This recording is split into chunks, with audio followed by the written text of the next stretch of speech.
with a map and a plan. No place too tiny for this determined man.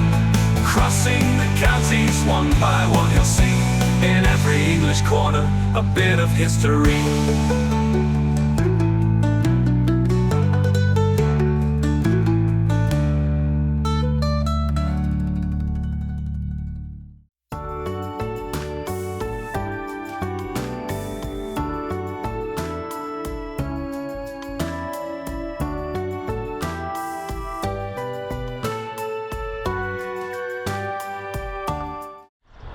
Hello people in North Yorkshire, it's time for a brand new district. We don't have many of these left on TVI, do we?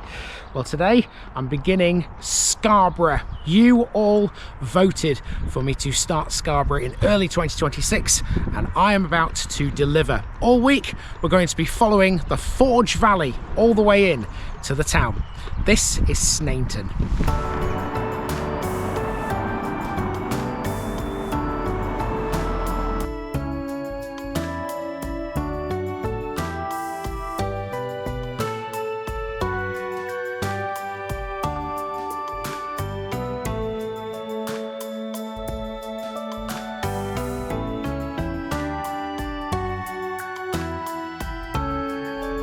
Snainton, Snockstown. All this week on TVI we're in Scarborough for the first time. It's been a while since we were in this sort of area actually, and by that I mean the North Yorkshire coast. Bridlington seems such a long time ago. We won't be seeing the sea here though, just yet. To start Scarborough off, we're working our way into the town from the west using the A170. It passes through several villages before it hits it, and one of those is Snainton. This should not be confused with the suburb of Nottingham, which sounds the same, but is spelt slightly differently. This version is a pretty little village that lines either side of the road, although to the south it has a few more features that are well out of its sight. They include an old railway station, which stood on a line that's now disappeared. We'll be following that old railway line all week. Snainton is associated with a few famous faces. Perhaps the one that stands out the most would be Sir Ben Kingsley. Born here, he was the actor who played Mahatma Gandhi in the Richard Attenborough film Gandhi in 1952 and Itzhak Stern in Steven Spielberg's Schindler's List in 1993. Snainton is surrounded by old quarries. In every direction on multiple maps you will see them marked across the landscape.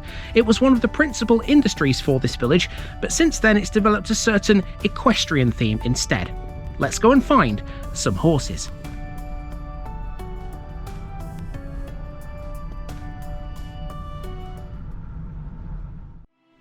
This is what Snainton looked like 125 years ago. It was a long, linear village split in two by the route of a main road, and that setup is still in place today.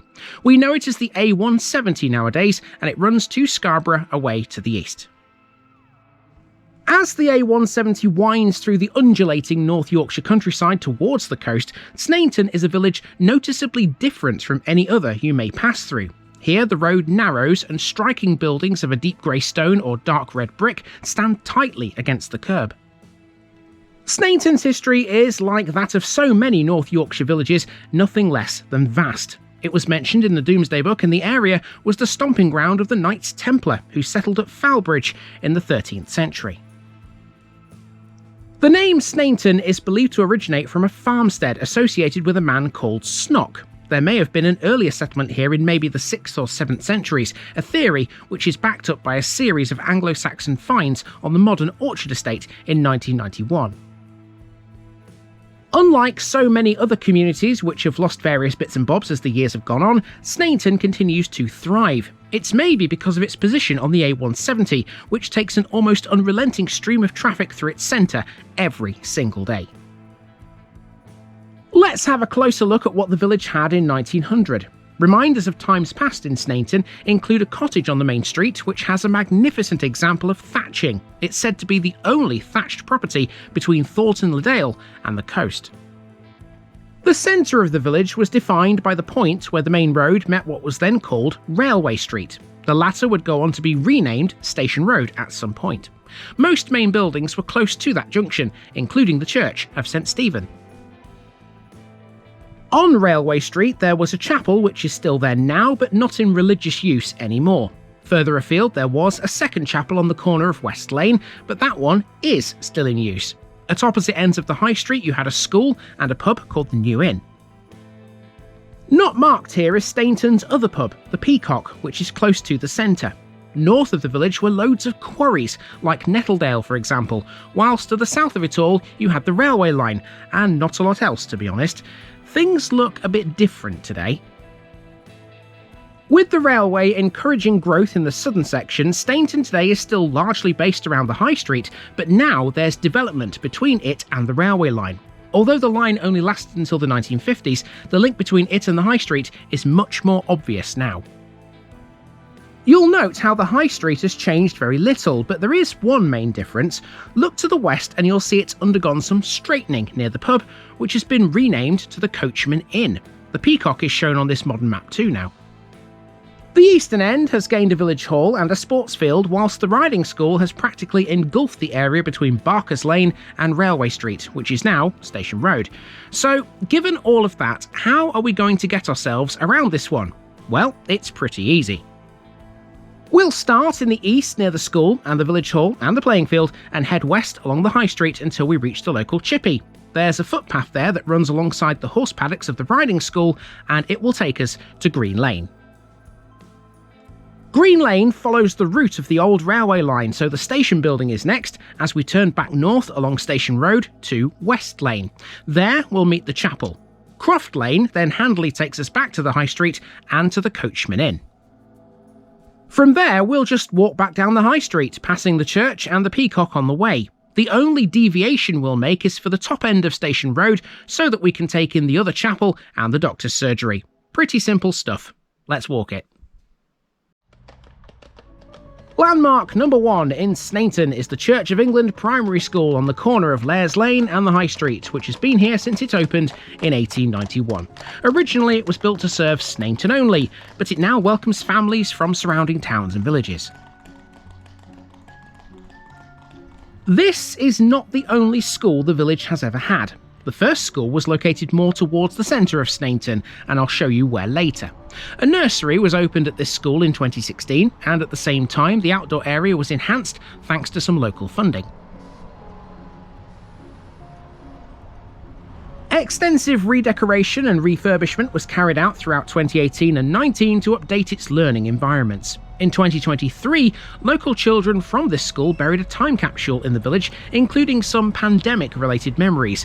Not that we want to remember that, of course. While we're talking about memories, though, that's an ideal way to transition into the War Memorial, which is over the road. This commemorates the men from the village who died in World War I, listing their names, ranks, and regiments.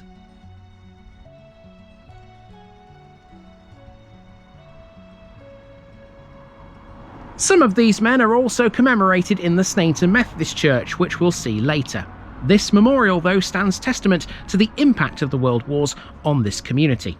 Some of the servicemen are buried in the local churchyard.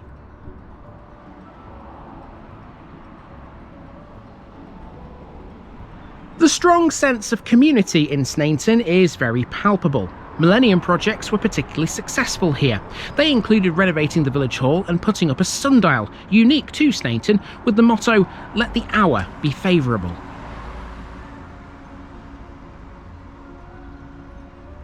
The village hall, which is dead opposite the school, was built originally in 1928. Modernisation in recent years has doubled its capacity, making it an excellent venue for events, large and small.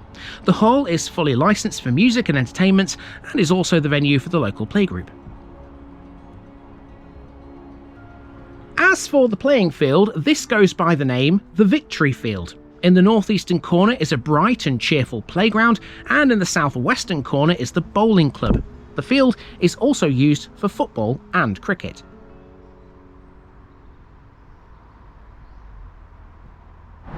From this playing field you can tell that Snainton is sort of between the hills. If you look to the south you can see over there the Yorkshire Wolds, and if you look to the north, sort of beyond the school, you can see the North York Moors, and Snainton's kind of in a dip between them. It's certainly not on its own in that regard. All the villages we will see this week are like that, and next week you'll understand why there's a big dip over there.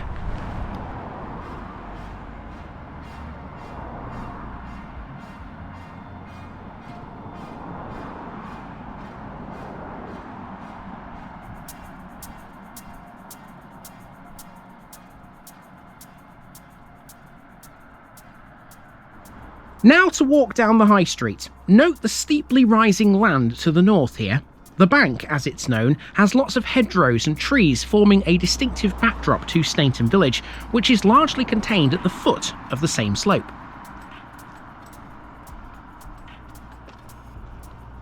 If you take a walk around Snainton down the side streets away from all the traffic noise on the A170, you can hear people at work. Builders, joiners, furniture makers, wood turners, and of course farm workers, although the latter's numbers have declined in recent years. There are some traditional village workplaces, but there's also many unusual ones. In its time, Snainton has seen a health studio, a solicitor's office, a haulage company, a fire station, a golf driving range, a horse riding centre, and even Scarborough's search and rescue team. Snainton no longer has a post office, but there is a mobile service at the village hall. There's a small general store as well as an excellent medical practice, but regrettably the village has recently lost its much valued fire station.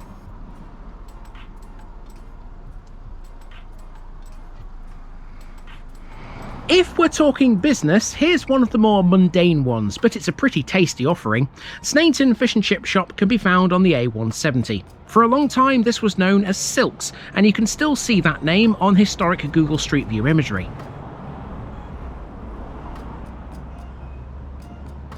Whilst most business has historically taken place on this main road, off it you find another side to the village. Down the roads leading off the A170 are attractive cottages and long gardens, as well as more modern properties. If you know where to go, you'll also find a huge riding school.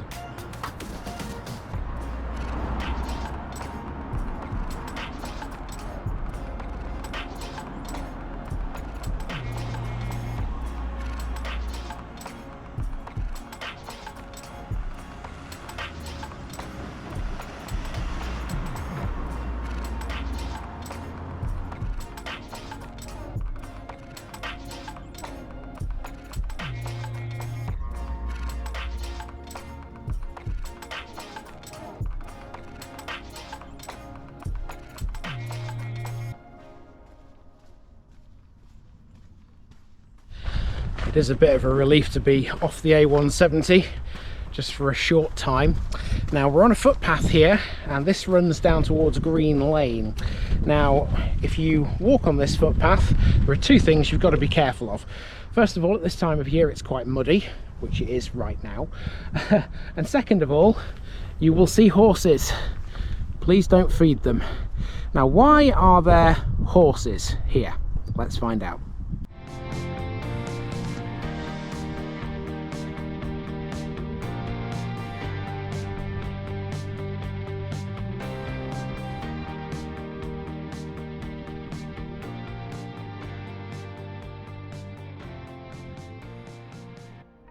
The main area of the village occupies a shoulder of land above lower lying land, known as Cars to the south.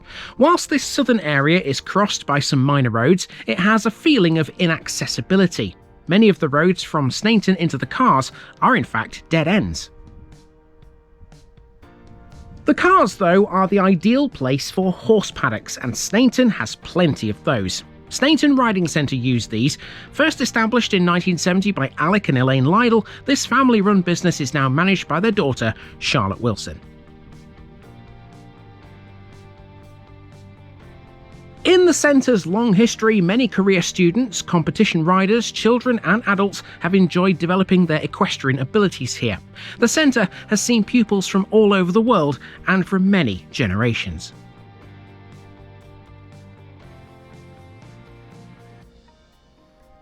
Today, it focuses on providing education to riders on their own horses in the disciplines of dressage, show jumping and cross-country.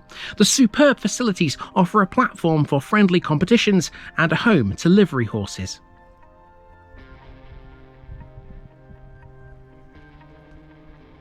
On site, it also has two idyllic holiday cottages, offering people the opportunity to holiday with their horse. In doing so, they can create a personal adventure, whether it be training or enjoying the superb hacking in the area.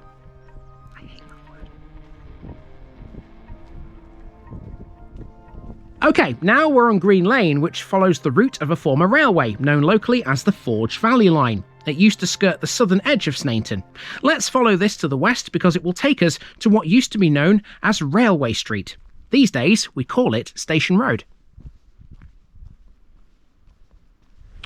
It's like a different village here, isn't it? You wouldn't know that the A170 runs through Snainton up there and is very loud and noisy. Well, let me tell you something, people. It used to be just as loud and noisy where I'm standing right now. Notice how wide Green Lane is, and that's because there used to be a railway line here. We're going to be following this railway line all week. There was a station in Snainton. It's over there, it's still standing.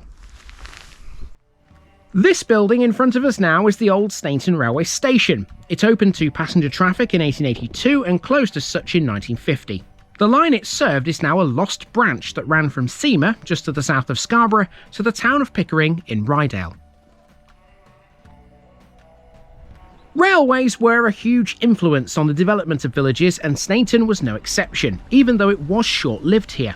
Development of Station Road would likely never have been so vast had the railway not come through the village.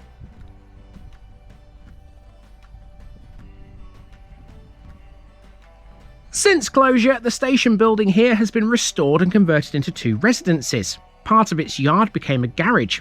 Snainton Station was the only one on the Forge Valley line with a passing loop and a second platform. It therefore stands to reason that it was the busiest. There was a market garden at Snainton which used to send van loads of lettuce attached to the rear of passenger trains to the major cities of Leeds and Bradford. At harvest time, grain was a common export from here, heading as it was to Scarborough and Malton. There was sometimes a foul smell at this station, one we all probably know actually. It was made by something called dog pures, which is excrement. It came from a local kennels in barrels, and it was sent to Leeds for use in the various tanneries there. Unpleasant, yes, but very important.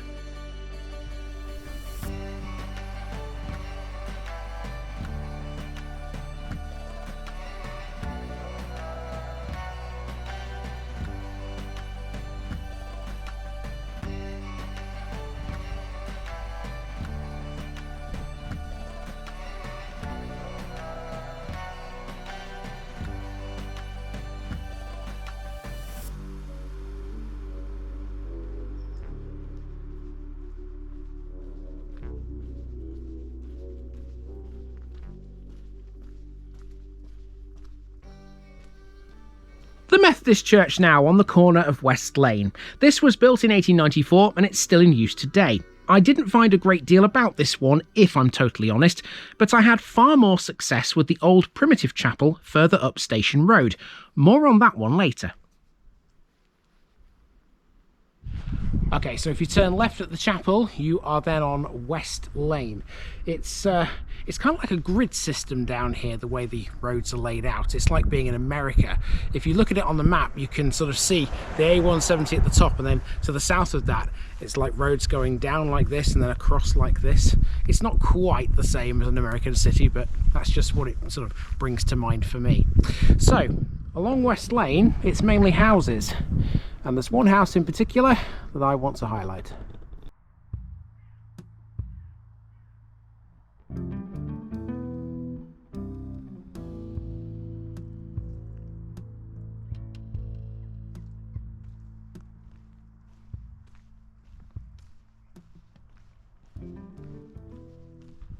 West Lane has a load of grand old buildings, and perhaps the best of the lot is the Old Hall. This was originally listed as Snainton Hall, but it has since changed its name. Now 2 dwellings, it's mid-18th century, but probably has earlier origins. It was later extended and subdivided. From here, we're off up Croft Lane, a handy little road that joins West Lane back to the High Street.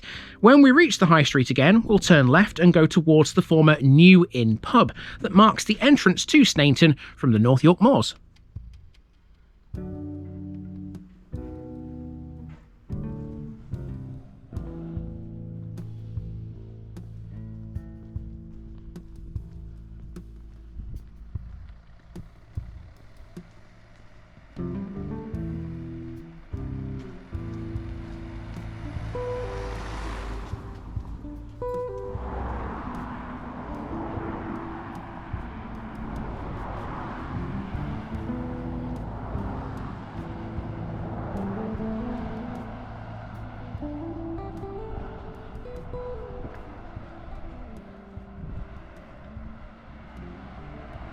In 1740, the Turnpike Act came in as a means to raise funds to repair roads. In Snainton, a toll bar was erected, and the pub at the western end of the village, which today we know as the Coachman, was built in 1776.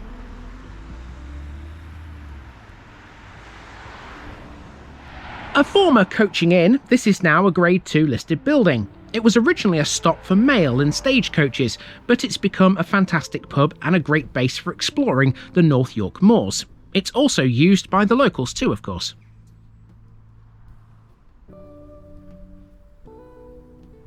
Its cosy bar has traditional timber furnishings. Various all-day food menus are available, including a Sunday carvery. Functions are catered for together with business facilities. This can open later at weekends too, depending on demand.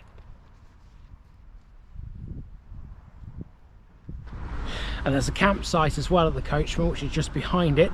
And just behind that, you then have this car garage, Hodgson's, and this is on the A170. And you can see in the distance over there some hills, country scenery. We're not going that way, we're going this way, along the A170 towards the church.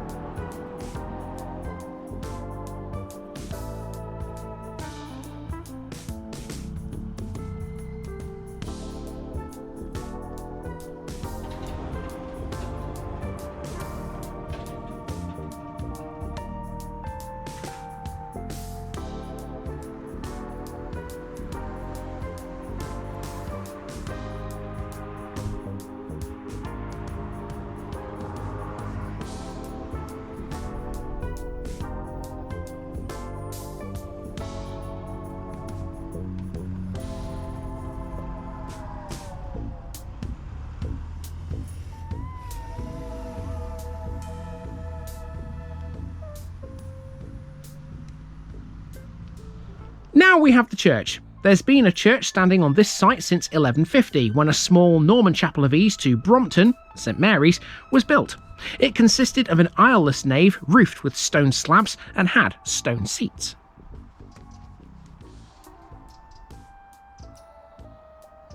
The chapel was demolished in 1835 because of decay, possibly due to a fire, but also because it had become insufficient for the accommodation of the congregation.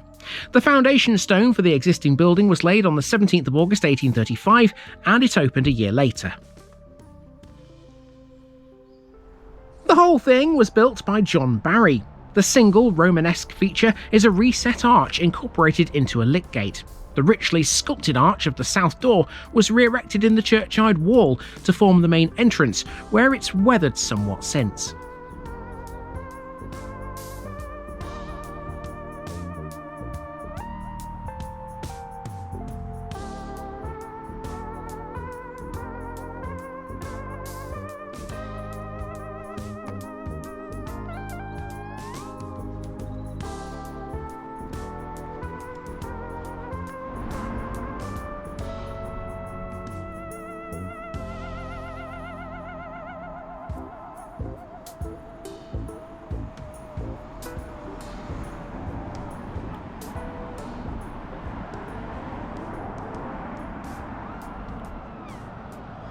Quickly, we need to look down Station Road again to catch two more landmarks. One of them is the excellent local surgery, which is sort of hidden away behind some old buildings that front the road.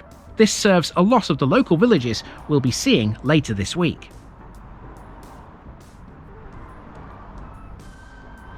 The primitive Methodist church over the road was built in 1868, but it's no longer in religious use.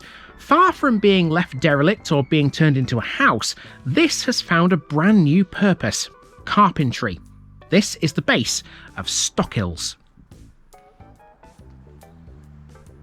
Stockhills was originally formed in 1927 by Alfred Stockhill as a business for him and his son Frank, initially offering services as a wheelwright and decorator and then a local funeral director, before in later years providing joinery and then general building services.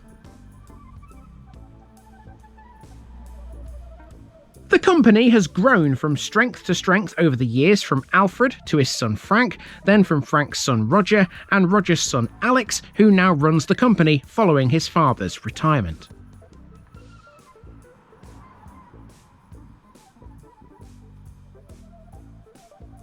With the retirement of Roger, the new company name of Stockhills Limited was formed in 2018. The business has, over the years, invested in a wide range of machines, particularly in its joiner's shop, which can manufacture most bespoke items, including windows and doors, and even staircases. Now, speaking of wood and carpentry, Snainton was for a long time associated with a specific type of woodcraft, wood turning. The art was demonstrated at the Snainton Wood Turning Centre on Barker's Lane, which often gave classes at the village school. Wood turning, if you don't know, involves taking a piece of wood and mounting it on a lathe which spins around. You then apply tools to it and make it into whatever shape you want. It became so popular here that a club devoted to the craft was formed in the village. Until 2023, it still met monthly in the village and attracted speakers from an array of carpentry-related fields. Enthusiasts came from as far away as Whitby and Malton, and about 70 people were club members. It has now ceased due to the retirement of its founder. Rob Thompson was the father of wood turning in Snainton. A forester, he originally came from Husthwaite in Hambleton before moving to the village and setting up a sawmill, and that became the Snainton Wood Turning Centre.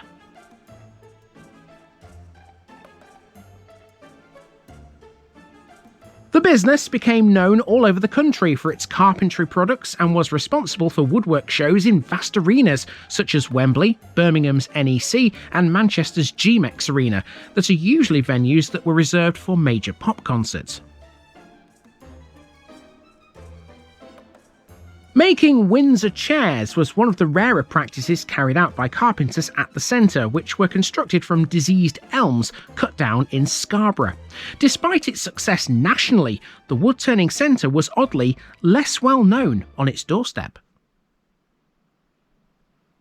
Now, just before we go any further, the small matter of the parish notice board is next. Now, if you're a Scarboroughian, that's the term we use for Scarborough people, you won't know about this. Every time I come to a place, I look for a parish notice board and I mark that I've been by leaving one of these cards on it. So let's do that here in Snainton. Job done.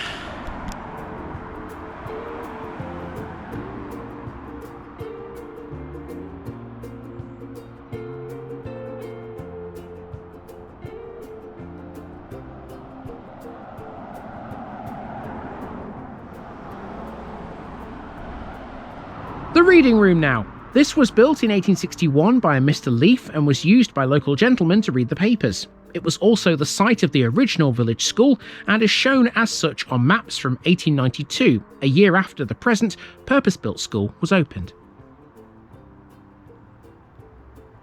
Since 1894, the reading room has been the place where the parish council meets, but they have also been known to use other buildings around the village as well, including the village hall.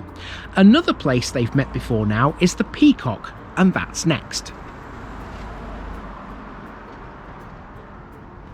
Unlike its counterpart at the western end of the village, the Peacock is made of brick. In the late 19th and early 20th centuries, there seems to have been a fashion for the use of hard red brick, and that's why this isn't made of stone.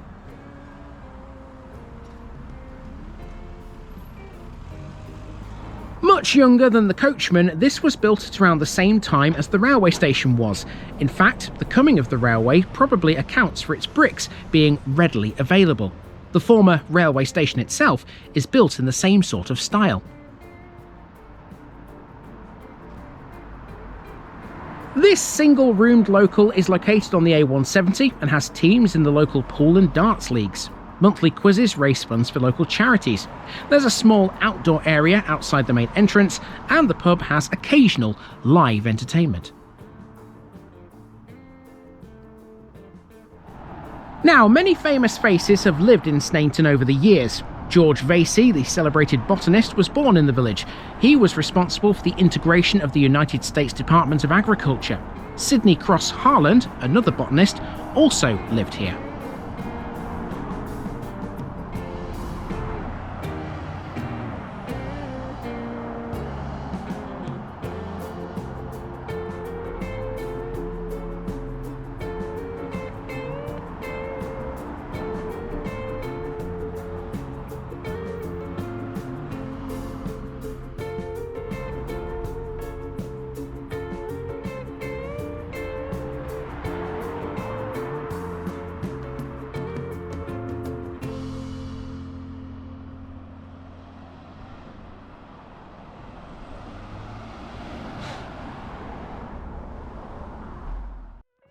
However, it's Sir Ben Kingsley who stands out above the rest. Born Krishna Pandit Banji in 1943 in Snainton, he's an actor who's received various accolades throughout his career, spanning 5 decades.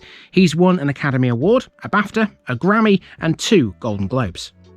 Kingsley was appointed Knight Bachelor in 2002 for services to the British film industry.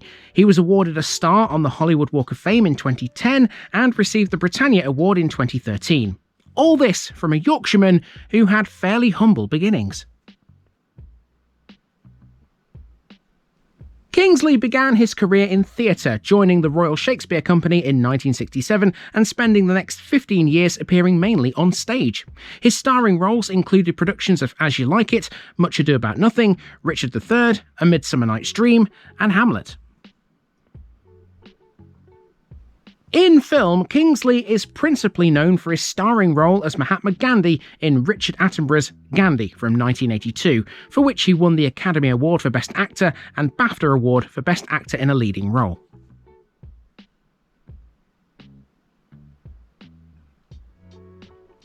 For his portrayal of Itzhak Stern in Steven Spielberg's Schindler's List in 1993, he received a BAFTA Award for Best Actor in a Supporting Role nomination. He was Oscar nominated for Bugsy, Sexy Beast, and House of Sand and Fog.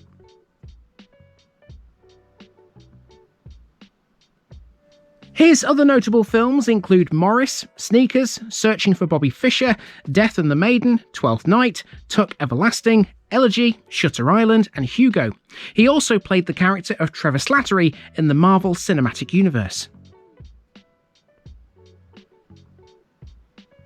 As such, he appeared in the films Iron Man 3, Shang-Chi, and The Legend of the Ten Rings, as well as the short film All Hail the King from 2014. He's still going too. You'll see him in the upcoming Disney Plus series Wonder Man, due to air in 2026. Not bad for a guy in his early 80s. We have one more thing to see. It's a big house called Wydale Hall, which is a Christian conference centre run by the Diocese of York. The house dates back to the 18th century, when it was built as a 3-storey gentleman's residence. It was later extended and enlarged. The hall was originally built for the Cayley family, who also owned other local estates, including Brompton Hall. The oldest part of the house, the 3-storey section, was built in around 1790. Historically, the house was associated with the pioneer aviator George Cayley. He inherited the Wydale estate, amongst other estates, in 1792. The valley to the front of the hall provided the launch site for a number of his early experiments with aviation, starting as early as 1853.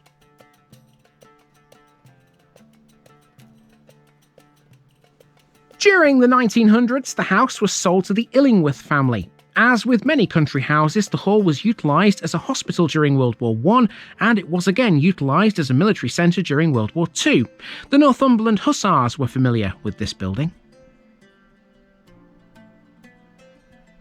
During the final part of the war, the house was used to accommodate Italian prisoners of war. To the east of the house, in the wooded areas, are the foundation plinths of a number of buildings associated with that period of the hall's history.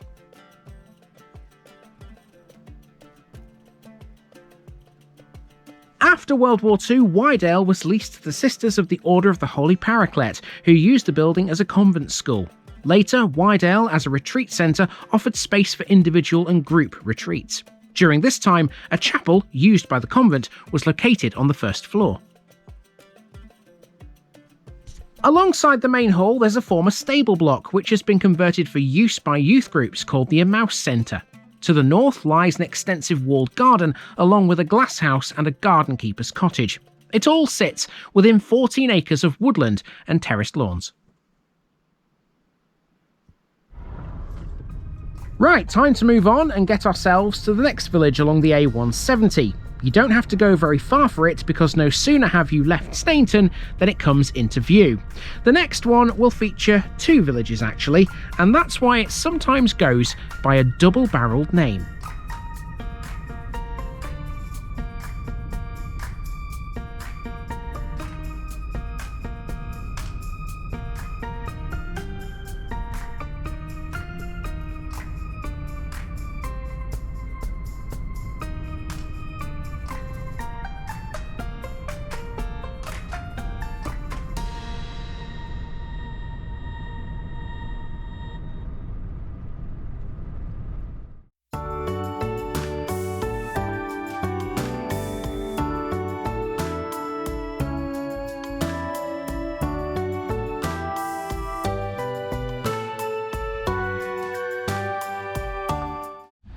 Hello folks, welcome back to Scarborough for round number 2. Now today I've brought you to the birthplace of aviation. That's what you'll see on the signs as you enter this village, no matter which way you come in actually. Now this one goes by two different names. There's a long-winded version and then there's a shortened version. It's the short version which is the official title of the parish. This is Brompton.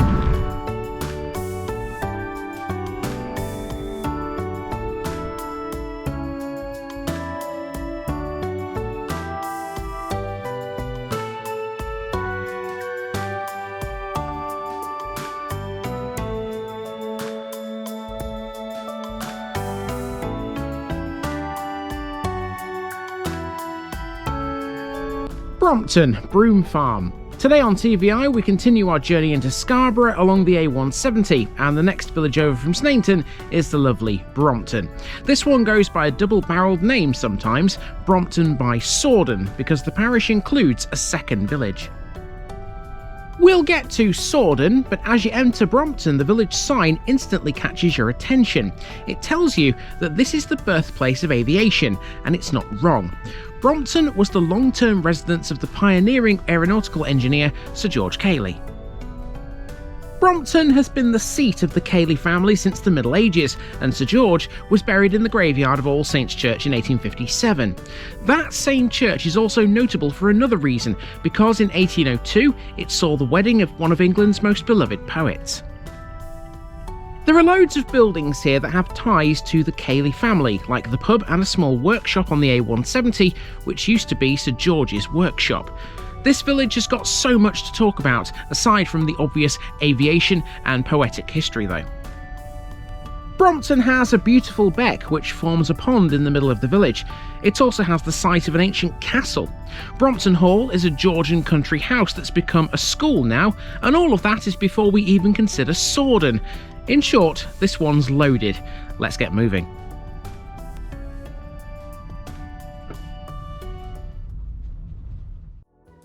Brompton, or Brompton by Sordon, is about 8 miles west of Scarborough, close to the North York Moors on the A170. It lies on the northern edge of the Vale of Pickering, with the village of Sherburn 3 miles to the south. This is what it looked like in 1900, and it was a busy old place. The earliest evidence of people living in Brompton comes from the New Stone Age in the form of a stone axe and a flint arrowhead found in the village. People were still here in the Iron Age, and some aerial photographs of the village show probable Roman farms to the east and the west. The name Brompton comes from Anglo-Saxon and was first recorded in the Domesday Book when it was spelt Brunton. At that time, there were 4 estates in Brompton, which makes its history somewhat complicated, but may explain why it has 2 halls and a castle. One of the estates was part of a group which made up the Royal Forest of Pickering, and which in time became the Duchy of Lancaster. The village is also said to once have been the residence of the Northumbrian kings, but that's not concrete fact. Holding the most significant influence on its history were the Cayley family. During the early 17th century, the Cayley family acquired an estate in Brompton, which they enlarged over the next few centuries. By 1760, they owned most of Brompton and continued to do so until the mid-1950s. And so, they were still in charge when these maps were produced. Their support to the village left a lasting legacy in the form of a picturesque village consisting of mainly 17th and 18th century buildings and cottages, a church, working farms, a primary school, and a village hall. On this map, you can see some of those. Here's the church, which hasn't moved an inch since these times. The school was here, and guess what? It still is. One of Brompton's halls is also now a school. That would be High Hall, seen here on the left. Two inns can be seen on this map. One of them is the King's Head, and the other is the Cayley Arms on what is now the A170. Two chapels can be seen here as well, as can the site of the castle, a mill, and a mill pond, the latter of which were even recorded in the Domesday Book. Note the area to the south. There was a station down there on the Forge Valley line, which interestingly was called Sordon, not Brompton. That station has now gone, but the cemetery chapel opposite is still standing. That's a pretty little building, by the way. Brompton was a busy little place back then, wasn't it? Well, it still is now. Hardly anything has changed since the time of the Cayleys, although now, of course, a lot of the properties here have been sold off privately. It still has the same clustered, tightly packed appearance. Planning this route was a little difficult. There's so much to see in this one, and practically at every turn there's something to talk about. That said, I managed to find a way, and this is how we'll do it. We'll start at the cricket club, close to the old station, and the cemetery chapel. Working north, we'll follow Brompton back to the church before looping around High Hall, nowadays a special school, onto the A170. We'll pass a little building there which Sir George Cayley could often be found in. We'll certainly learn who he was in this episode. Following the A170 takes us past the Cayley Arms and to some tea rooms before we dip south via Hungate to the mill pond and the castle site. At that point, it's a whistle-stop tour around the absolute dead centre via the village hall, the school, a chapel and a butcher's shop. After returning to the start, we then need to drive through Sordon, which is away to the north. Much smaller than Brompton, that'll be far easier. In all, this one's got way more than its small stature might suggest. Let's go walking and take it all in. Okay, let's get this walk started at the southern end of the village at the cricket club on Brompton Ings Lane. A small, rural village cricket club, this was one of the founder members of the Scarborough Becket League in the early 1900s and has been as steadfast in that league ever since. This club has many members and has an open to all policy with a focus on the inclusion of children and vulnerable adults. The club is composed of 3 teams, 2 that play on a weekend and 1 new evening league team that started in 2019.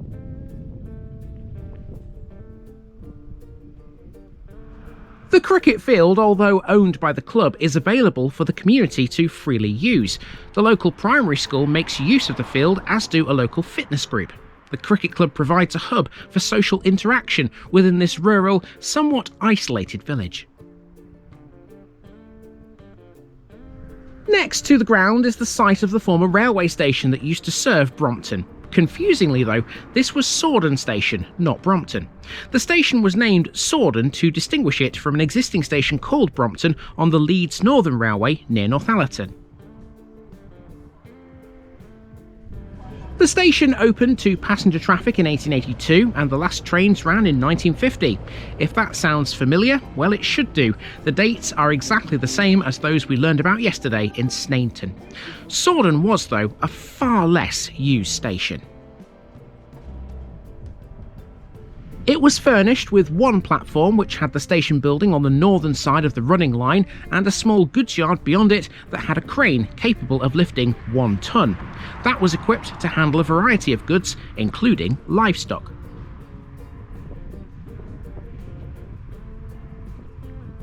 Over the road we have the cemetery, and in there is a building that's well worth a mention, the idyllic Cemetery Chapel. Otherwise known as the Chapel of Rest, it's thought to have been commissioned by Sir George Cayley and it was built in 1889.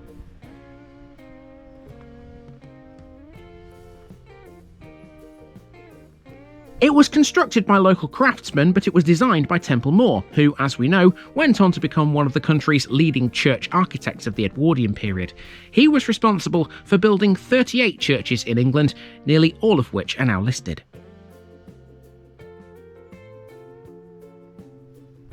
Despite its small size, this displays a number of features that are characteristic of Moore's designs, including the use of asymmetry, the subtle variation in stonework, and the impression that the building has evolved over centuries, even though it's less than 150 years old.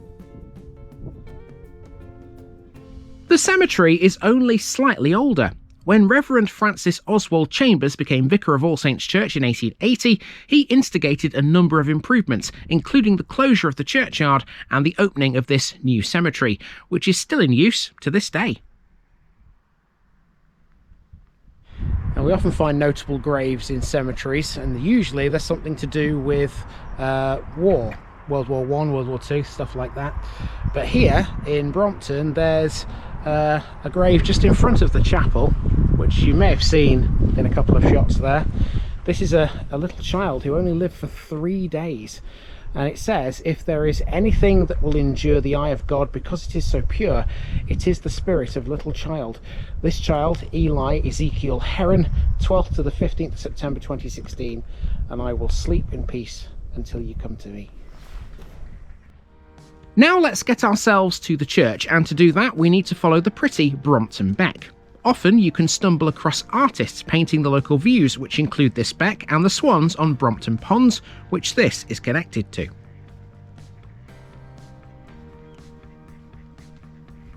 It's not uncommon, given we have water here, to see a lot of wildlife in Brompton.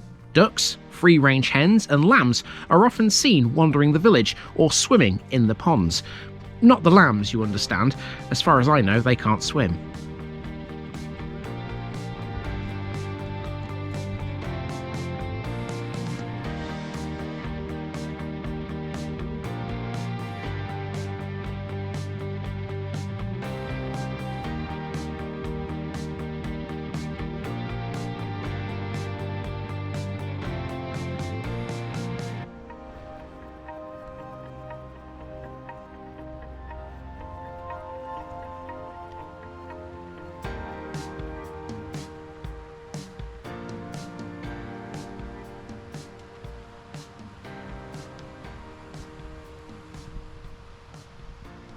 Right, next we have the church. We'll get to the building itself and all its specifics in a minute, but this one's pretty famous.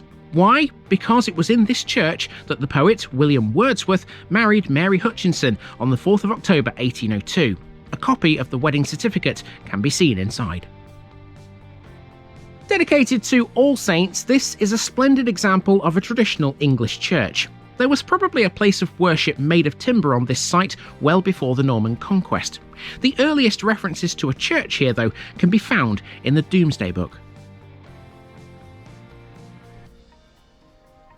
Many events have affected All Saints over the centuries, and what we see today is a reflective blend of influences. This evolving process is demonstrated today by the oldest existing parts of the building being the 14th century tower, which encloses a peal of bells, the oldest dating to 1500.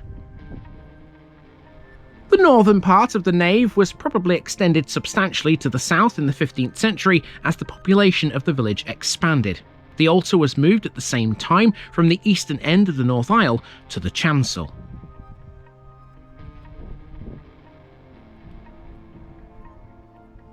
At the dissolution of the monasteries by King Henry VIII, an important fitting was removed here, a wooden rood screen over the step at the entrance to the chancel. There is clear evidence, even today, of where it was attached to the church masonry.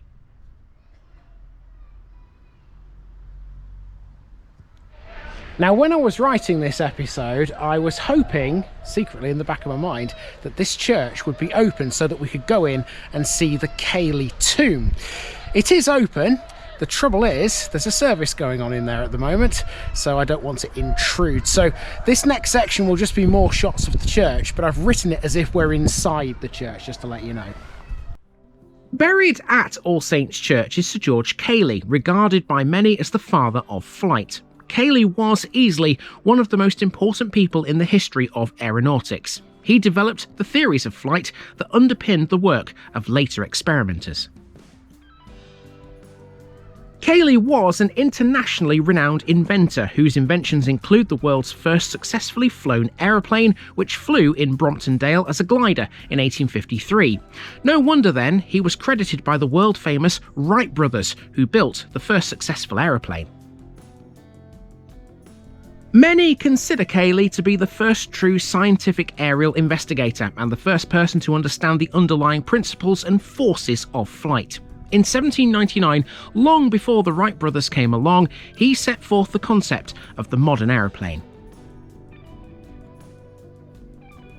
Cayley was able to identify the four forces which act on a heavier-than-air flying vehicle: weight, lift, drag and thrust. Modern aeroplane design is based on those discoveries and on the importance of cambered wings, which, by the way, were also proposed by Cayley himself.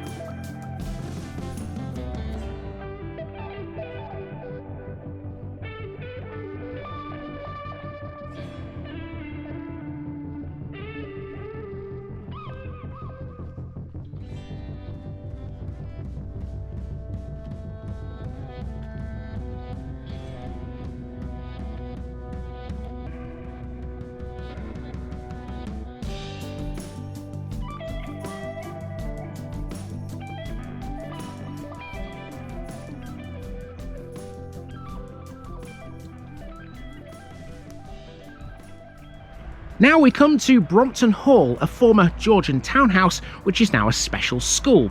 When it was a residence, have a guess who lived here? Yep, Sir George Cayley. He certainly had a bloody good pad to devise his flying machines, didn't he?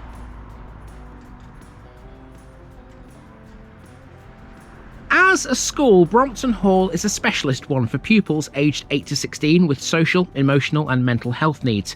Its history is tied to its focus on supporting students with special needs and helping them regain confidence and rebuild their lives. Cayley was actually born in Scarborough in an area of the town called Paradise. More specifically, it was probably Paradise House, where there's now a blue plaque commemorating his birth. Most of his childhood, though, was spent here in Brompton.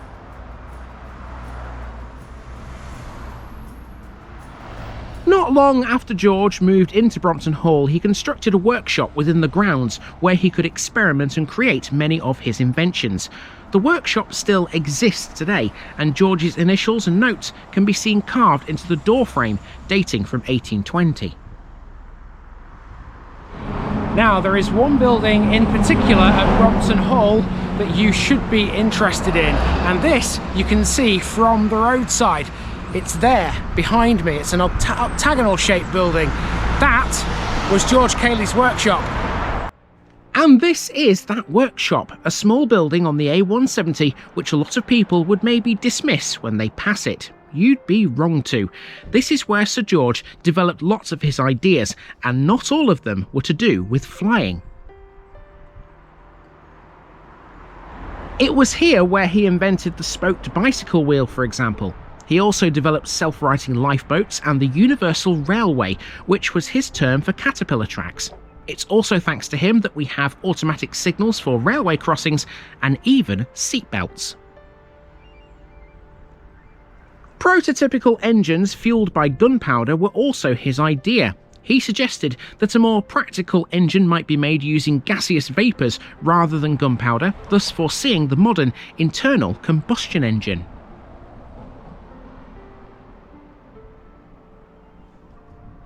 He also contributed in the fields of prosthetics, air engines, electricity, theatre architecture, ballistics, optics and land reclamation, and held the belief that these advancements should be freely available.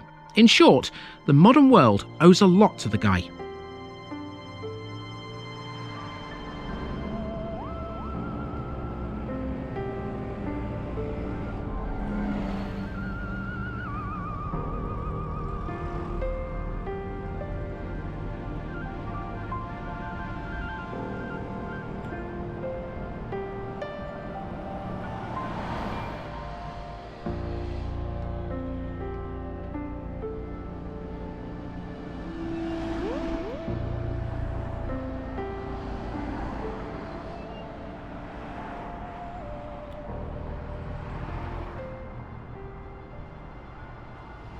Perhaps it's no surprise then that the local pub just up the road is called the Cayley Arms, but let's not forget Brompton was associated with the whole family, not just Sir George.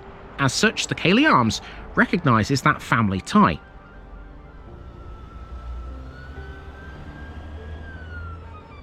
This prominent, attractive, friendly roadside pub was originally a 19th century coaching inn built by Sir George Cayley himself.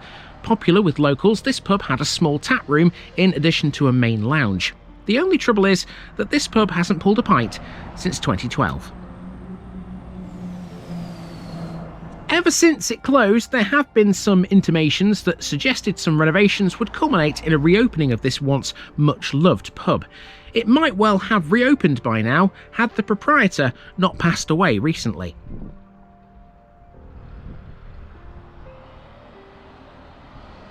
Their death led to a pause in the work and has ultimately led to the marketing of the Cayley Arms for sale.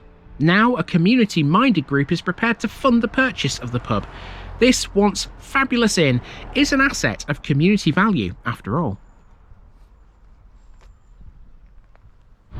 Now, the pub isn't the only thing that looks like it's undergoing a little bit of restoration.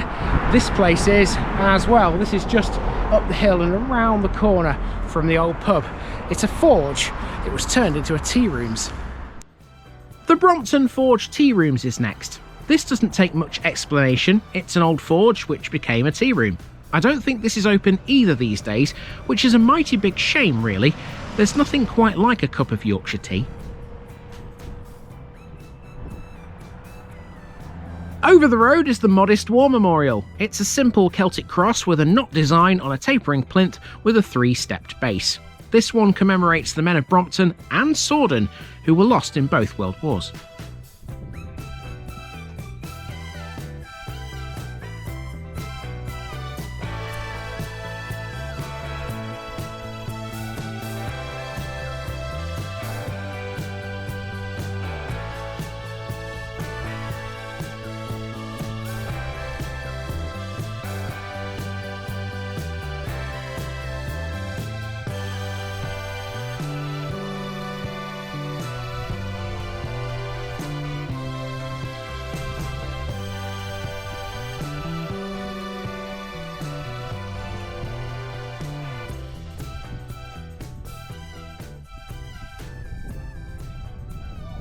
Down Hungate next, there are two things of note to see.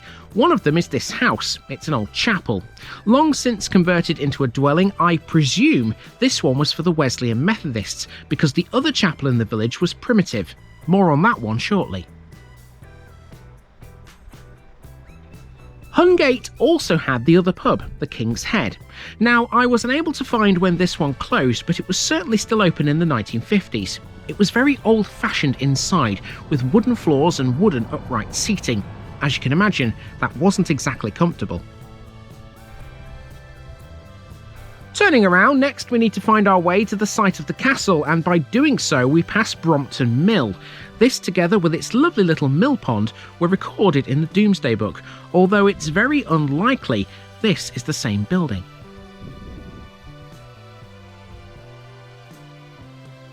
Now we're on the site of the castle. Known to the locals as Castle Hill, this is possibly a Norman earth and timber fortress founded by Eustace Fitzjohn. He was likely to have been rewarded for service to King William with the gift of this village to him. In 1295, the gift was enhanced by William de Vesci, who transferred the lordship of the manor to the priory of Old Malton. It's not known for sure if this was an actual castle. In fact, it's more likely this was a fortified manor house, but Fitzjohn and his descendants almost certainly lived here. Standing on a steep, natural oval knoll with the grassy mounds of masonry foundations visible on the higher ground to the north and east, its layout is somewhat obscured by the encroachment of houses and two small brick buildings, built for the Home Guard during World War II as ammunition stores. Okay, so at the end of the path that takes you across the castle site, there's a nice area where you can park your bum for a few moments. We are virtually around Brompton now, but we still got the dead centre of the village to deal with. So let me just show you where we are and what I can see. The school is dead opposite me here. And then if you go this way, you've got the village hall, you've got the site of another chapel, and there's a butcher's shop as well. We'll cover all of that and more as we make our way back to the car. The other end of the path across the castle site brings us to the school. Unlike Brompton Hall, which is a special needs school, this one's mainstream. It goes by the name of Brompton and Sordon Community Primary School, and it's rather special in its own way. This has the honour of being the first wild school in Yorkshire. What's a wild school? Well, I'll tell you. A wild school inspires children by fostering a connection with nature, and given the location of this one, nature is central to all that it does. Wild schools encourage curiosity and promote a sense of freedom, allowing young people to learn not only through traditional methods, but also from the vibrant, unpredictable classroom that is the outdoors.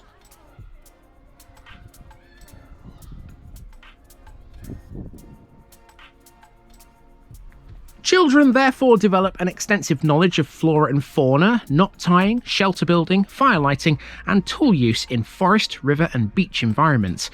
They acquire tracking, survival, navigation and geographical knowledge.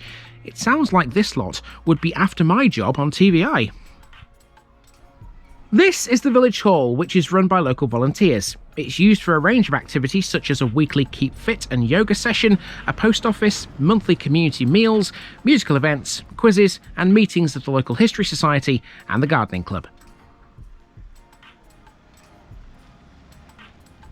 Known originally as the Reading Room or the Village Institute, it was officially opened on the 30th of October 1912. A silver key commemorating the event still hangs on display in the hall and is inscribed with the initials of Lady Cayley.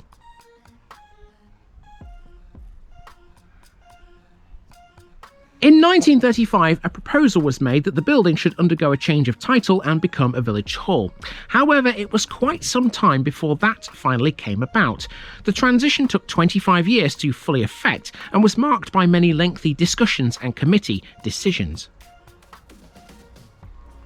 It was eventually made possible by the generosity of Sir Kenelm Cayley, who offered the sale of the property to the village for the handsome sum of 1 shilling. The responsibility for the building then, in 1960, transferred to a board of 15 local trustees. And so the reading room, originally set up solely for the male population of the locality, became a focus of community life for the whole population of the village, men, women and children. Speaking of children, Brompton Ducklings, a local toddler group, meet here. Yeah, I couldn't quite get the card to stay there, so I've moved it to the bottom of the board. Now there's another board here as well, it's called the Poetry Post, and there's a poem on it right now that's called 4 Corners. 4 spiders in a Belfast sink, all the same size. Cloned spiders, is that possible? 1 in each corner. Are they related to each other? Are they communicating? Would humans stand alone in a Belfast sink? No Dunkirk spirit here. Among the arachnids, I drape over the towel and let them take their chances. So here on this next corner we have the site of the former Primitive Methodist Chapel. This wasn't as lucky as the one on Hungate when it closed, because after closure it was sold at auction and demolished to make a pleasant garden for the property opposite. The chapel was opened for worship in 1871. The actual date of closure is not known, but may have been in the 1980s. Otherwise, there's very little history known about this chapel, but we do know it had seating for 90. The steps that led to its entrance are all that remain now. The final stop on our walk is this shop on Cayley Lane.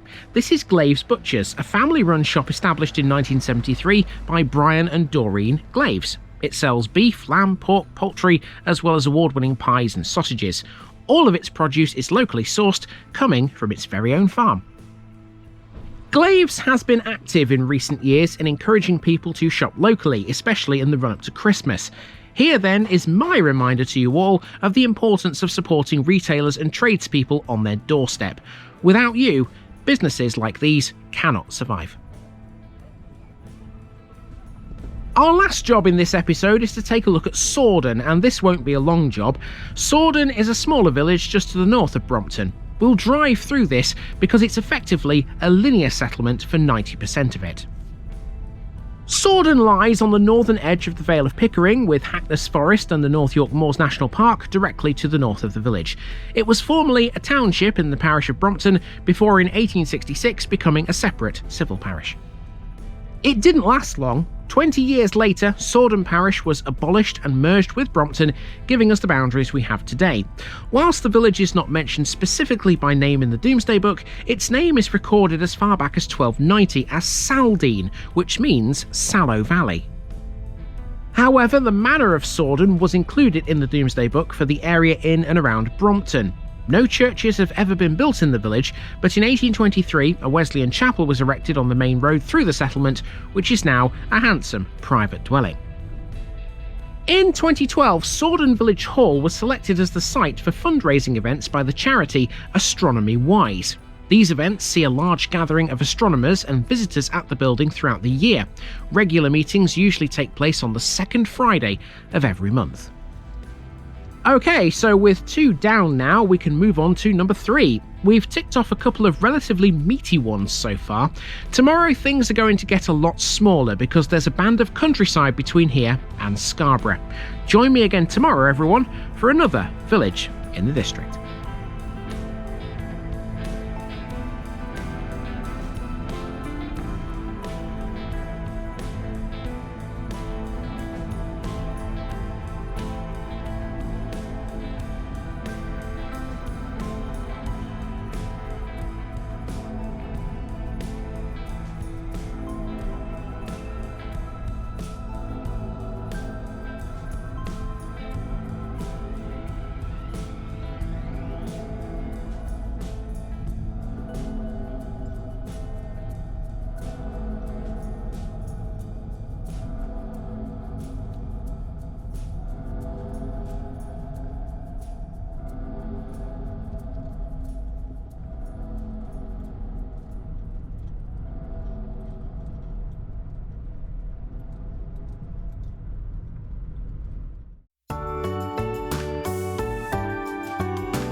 Welcome back to Scarborough, everybody. It's time for round 3. Now in this episode we're going to be seeing 2 villages just like we did yesterday in Brompton, where we saw Sordon as well.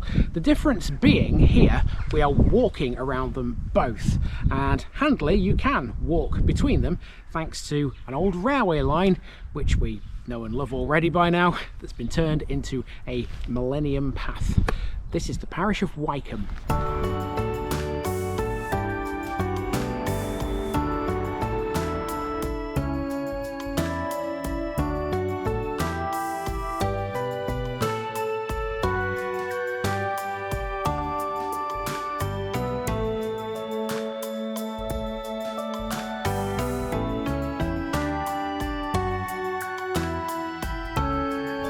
Wykeham trading station. Today in Scarborough we come to Wykeham on the southern boundary of the North York Moors National Park. Again, mostly on the A170, Wykeham consists of a main street adjacent to only the pub, the Down Arms. It lies around 7 miles away from Scarborough. Surrounding villages include Ruston, which is also within the parish boundaries here. Running through them both is the route of the former Forge Valley Railway line, and Wykeham once again had a station. We'll hopefully be seeing that in this episode. I say hopefully because the station building is now used by the Dorney Estates. If you think you've heard that name before, you have. Several Hambleton episodes have touched on the powerful Dorney family before now, and they had a presence up here in Scarborough too. The Dorneys, or Viscounts Down as we alternatively know them, still occupy the massive Wykeham Abbey built on the site of a Cistercian nunnery to the south of the village. The Down Arms pub takes its name from the family. Otherwise, Wykeham has a small cricket ground hidden away off the A170. It has a village hall, a school and a church.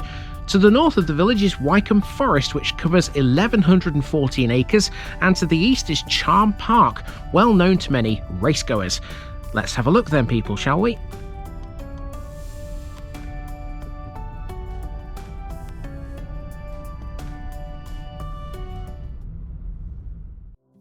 This is what Wykeham looked like in 1900. A simple little village astride the main road into Scarborough, along with Ruston to the west. It was and still is an estate village. The name Wykeham possibly derives from Old English Wickham, meaning village associated with a Roman vicus.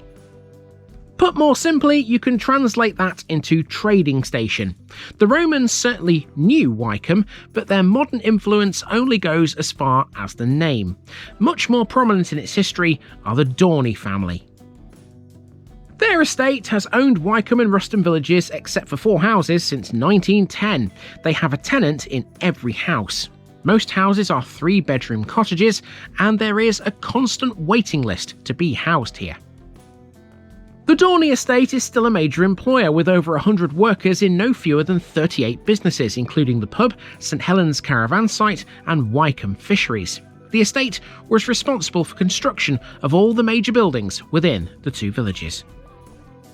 So let's see where some of those buildings stand. The Dorney estate was responsible for this church for a start, rebuilt by William Butterfield in the 1850s. Dedicated to St Helen and All Saints, it's one of the more peculiar structures in Wykeham, owing to its standalone gatehouse tower. The Dorneys also built the school, another structure designed by Butterfield. Dead opposite the church, it's still very much in place today. The Dorneys didn't build the station, but they certainly had a hand in it. Even today, Wykeham Station is Dorney related, as we'll see.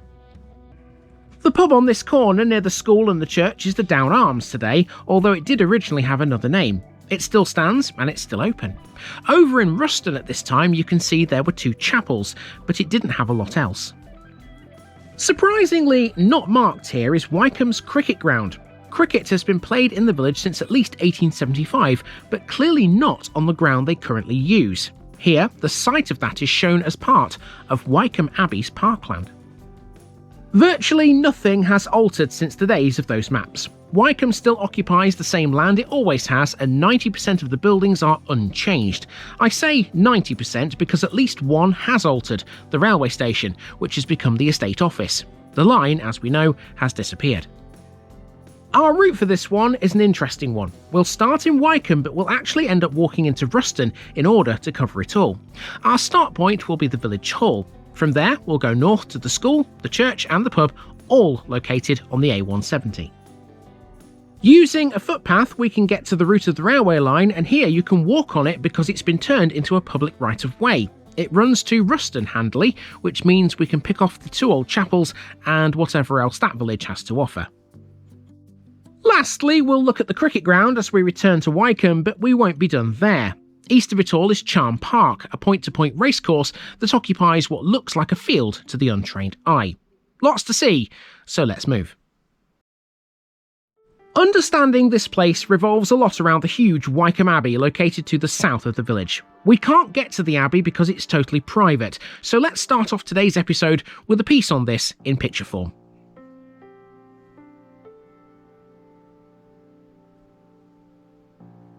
Wykeham Abbey is a Grade 2 listed country house which has been the seat of the Viscounts Down since the early 20th century. That's the same Viscounts Down that we've met before in several Hambleton villages like Shipton, Newton-on-Ouse and Benningborough.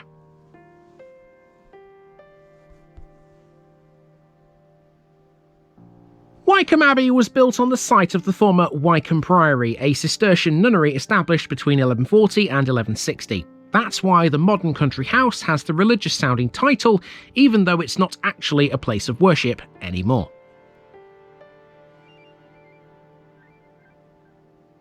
The abbey commanded some quite extensive grounds. Mind you, it was helped by 2 gifts, one from Theobald de Wykeham, who gifted the nuns 48 acres, and later King Henry III, who granted them an additional 103. This is partly why Wykeham Abbey's current grounds are so big. The nunnery was destroyed by a fire during the reign of Edward III, i.e. between 1312 and 1377, but it was rebuilt. It lasted for another 150 years-ish before it was dissolved in 1539 by Henry VIII. Resultingly, the lands were granted to Francis Poole in 1544. The only relic of the nunnery is the north wall of the Priory Church, which dates from the end of the 12th century. The rest of the site is given over to the present house, which was built in the mid-18th century for Richard Hutchinson.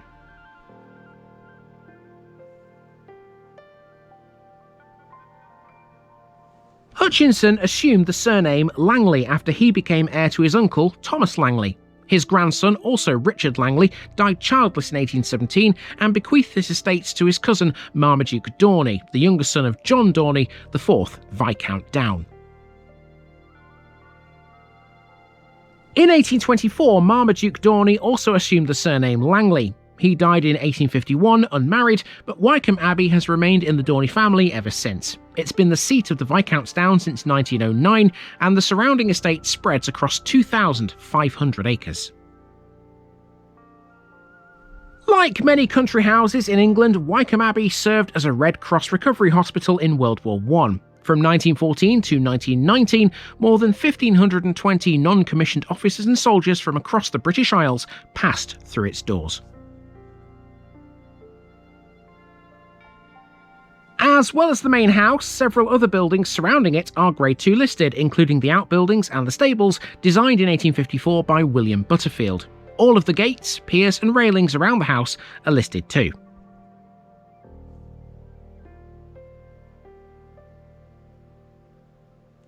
Also listed are those 12th century priory remains, consisting of a section of its north wall approximately 50 metres long and 10 metres east of the main house.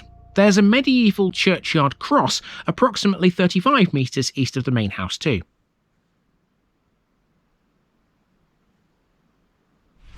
Okay, so that's the Abbey out of the way. Now it's time for a walk. So we're beginning our walk here in Wykeham, outside Davy & Sons. Purveyors of shotguns, rifles, air rifles, cartridges, ammunitions, optical equipment, and all the rest of it. Now, I'm not sure if there's much shooting country around here, but there definitely is in one of the villages we'll be going to next week, so stay tuned for that one. They probably do a roaring trade, to be honest with you. Our first landmark is this building over here. Let's get this walk started now on a bend just before Wykeham Village runs into the area occupied by Wykeham Abbey's massive parkland. This here is what I think is a village hall, at least it appears to be. The defib machine and the notice board on the outside wall are big clues.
Here we have Wykeham's School, one of the smaller in the Scarborough area with a nominal capacity of 60 pupils. Some years ago, Wykeham School came close to closure. Falling numbers, with few new entrants from outside the village itself, made the future look rather bleak. But with the Dorney Estate's help, Wykeham C of E is now a thriving primary school. Because many of the school's recruits travel from outside and cannot easily get home, the school puts on a range of preschool and after-school activities, like breakfast club and homework club. Along the main road, adjacent to the school, is the Wykeham Tea Rooms and Gift Shop, which is a convenient stop-off point for travellers. It has a decent gluten-free range on offer. Next door is a picture framing and art gallery premises.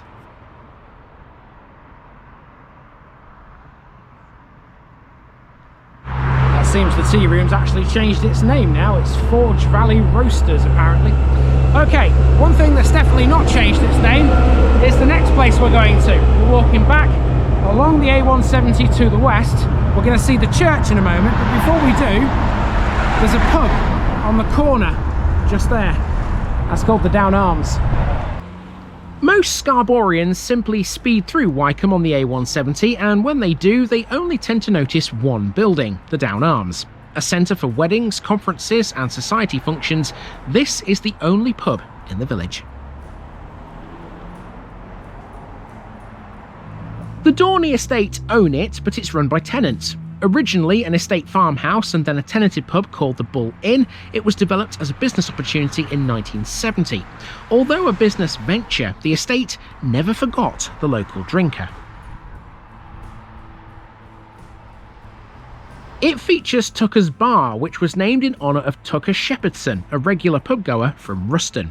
The name Shepherdson is common in these parts. They've been herdsmen, farmers, cricketers and all sorts of other things in the area for many a long year. In fact, one member of the family, Ron Shepherdson, once had up to 50 milk cows in the centre of the village, although his dairy would later be redeveloped into a furniture restoration business. Put simply, Dorney and Down are not the only major names here. Now we come to the Anglican Church, a Grade 2 listed building dedicated to St Helen and All Saints. Wykeham's primary school is tied to this church, being as it is a Church of England establishment. This was rebuilt between 1853 and 1855 by William Butterfield. Previously, a medieval church of some sort stood here before Butterfield came along. He retained the detached medieval tower during his rebuild though. It rises in 3 stages, supported by diagonal buttresses, and stands on the western boundary of the churchyard.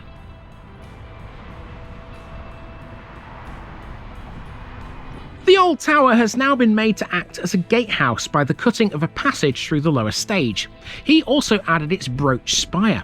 The date of the tower is originally around 1300, which happens to match the style of the new building 20 yards to the northeast. The church is formed of a chancel with an organ chamber and a steeply pitched aisled nave with a porch and a typical Butterfield chimney for the heating system. Inside the church, the nave arcades are formed of 3 bays plus one separated from the others by a short intervening wall.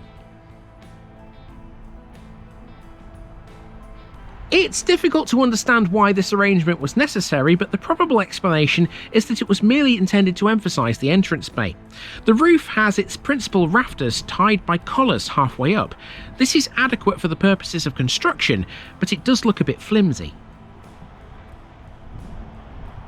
Butterfield probably adopted it as a deliberate provocation to anyone insolent enough to challenge its safety. After all, he was known to be a bit like that. You challenged his work at your peril. In all, this is a lovely little church, and it's not going to collapse anytime soon. The outstanding acoustics in the church allow for live concerts. A plaque inside tells you that Snainton-Hutton was married here. In its churchyard lie the remains of John Dean, principal tenor in the D'Oyly Cart Opera Company, and local celebrity Mick Hanmer was buried here in 2014. Okay, we're off to find the station in a moment, the old station.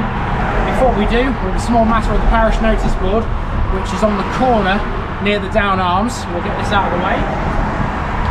That's that job done. And also on this corner as well, follow me, there's the War Memorial, which is a tablet in the wall here next to the old church tower.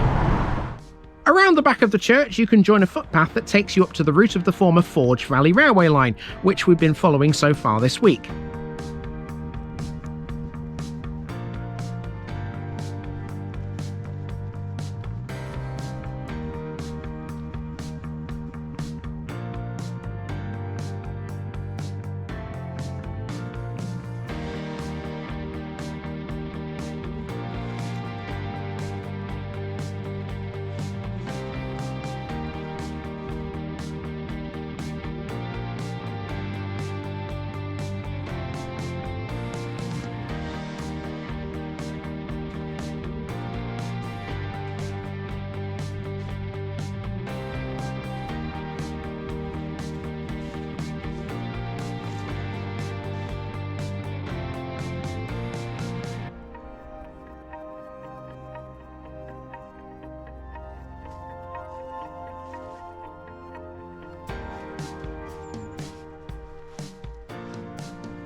Wykeham, in much the same way as Snainton and Brompton, had a station on the Forge Valley Line. It opened in 1882 and closed in 1950. Again, another carbon copy. Those are the same dates as the two stations we've met so far. This one has found another use. Wykeham Station is now the Dorney Estate's office and also acts as living accommodation for the estate's caretaker. Even when this was a functioning railway station, the Dorneys had a hand in it. Mind you, it was a pretty understandable reason.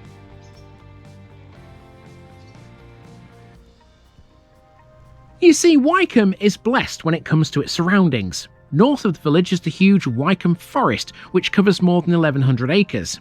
Timber, then, was an important export from this area. Wykeham Station had a goods yard that featured a crane capable of lifting vast quantities of it. The timber all came from the Dorney estate. Here it was loaded onto trucks and shipped along the line to wherever it was needed. It was probably because of this that Wykeham was the only station on the Forge Valley Line to not be provided with any facilities for handling livestock. Mounted on the walls inside the estate office now is a frame bearing the last ever passenger ticket issued at this station. Let's follow the Forge Valley Line now to the west. As well as passing through Wykeham, the line also used to cut through Ruston.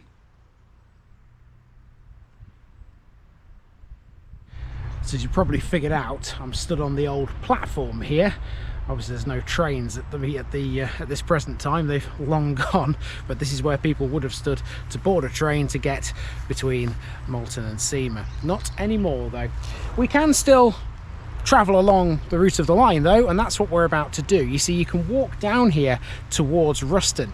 Now this is a fair old way, so I'll see you in a few minutes.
Okay, so we've made it to Ruston, and if this has got a defining feature, I would say it's this bridge right in the middle of it here, where a little beck flows underneath. And this corner also has a few other bits of interest. One of them is right behind me. Now we're in Ruston, and on the maps earlier we noted two chapels here. The first one of the two was located here, where Eastgate and Main Street meet each other. I couldn't find a lot about this one, but I do know a bit more about the other one.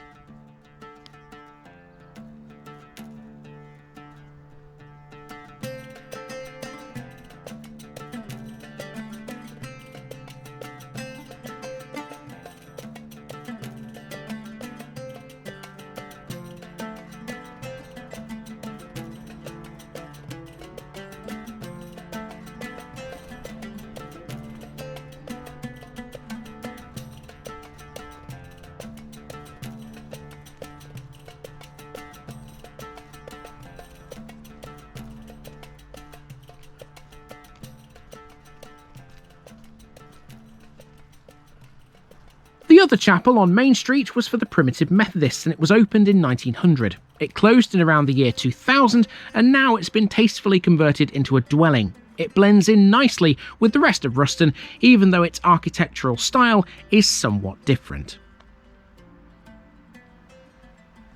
Our last stop on the walk comes in the form of the entrance gates to Wykeham Cricket Club. This wouldn't be a Yorkshire village without the sound of leather on willow during the summertime, now would it? Wykeham does cricket rather well.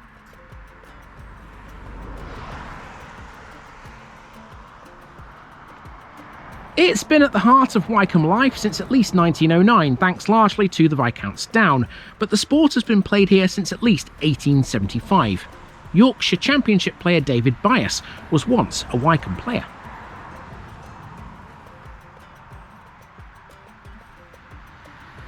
The village field a whopping 10 teams. This ground isn't big enough for all of them, so they often hire the ground at Snainton so that they can meet their playing commitments. The club has always had strong links with the school, so many school sporting events are held here too.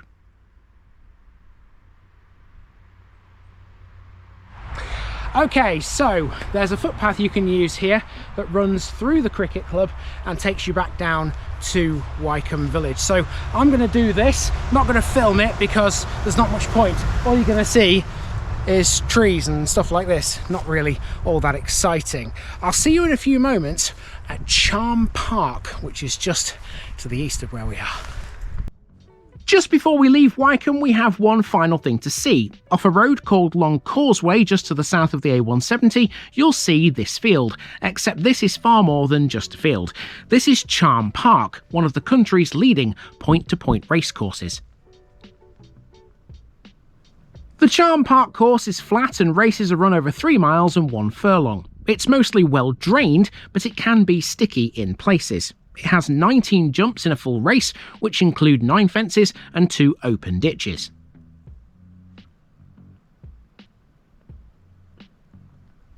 Point-to-point racing, if you're unaware, is sometimes referred to as racing between the flags. It often features many horses that go on to compete in national hunt races.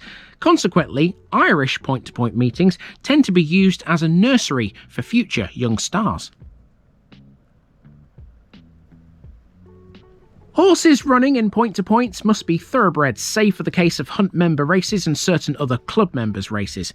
In those cases, the owner must be a member, subscriber or a farmer of a recognised pack of hounds and must obtain a hunter certificate. That's Wykeham covered, and our journey into Scarborough continues again tomorrow. The next episode will see us divert away from the A170 briefly, because the village we're going to isn't on the main road. It's a little one, so we should be through it pretty quick.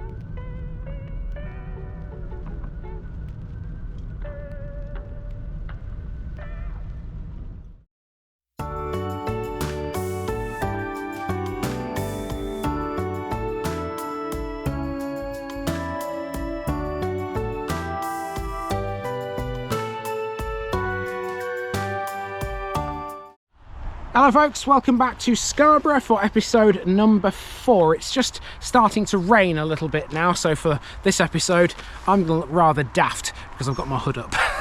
But I'm sure you've all seen it before.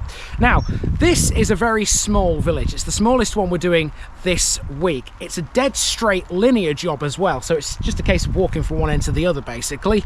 This has a very weird name that some locals might not be able to pronounce properly. I can tell you it's pronounced Hutton Buscel.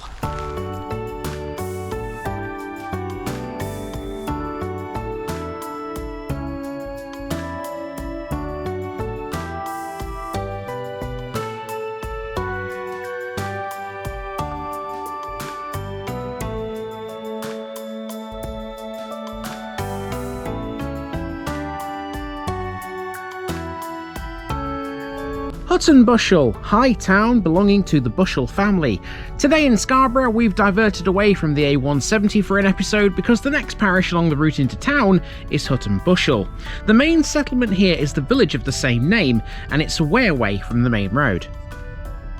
Hutton Buscel sits peacefully on a hillside with grand views stretching across the Vale of Pickering to the Yorkshire Wolds. It derives its name from having been the high town of the Buscel family, whose ancestors arrived following the Norman conquest. It's a lot quieter than its near neighbours, this one, due to the fact it sits away from the A170.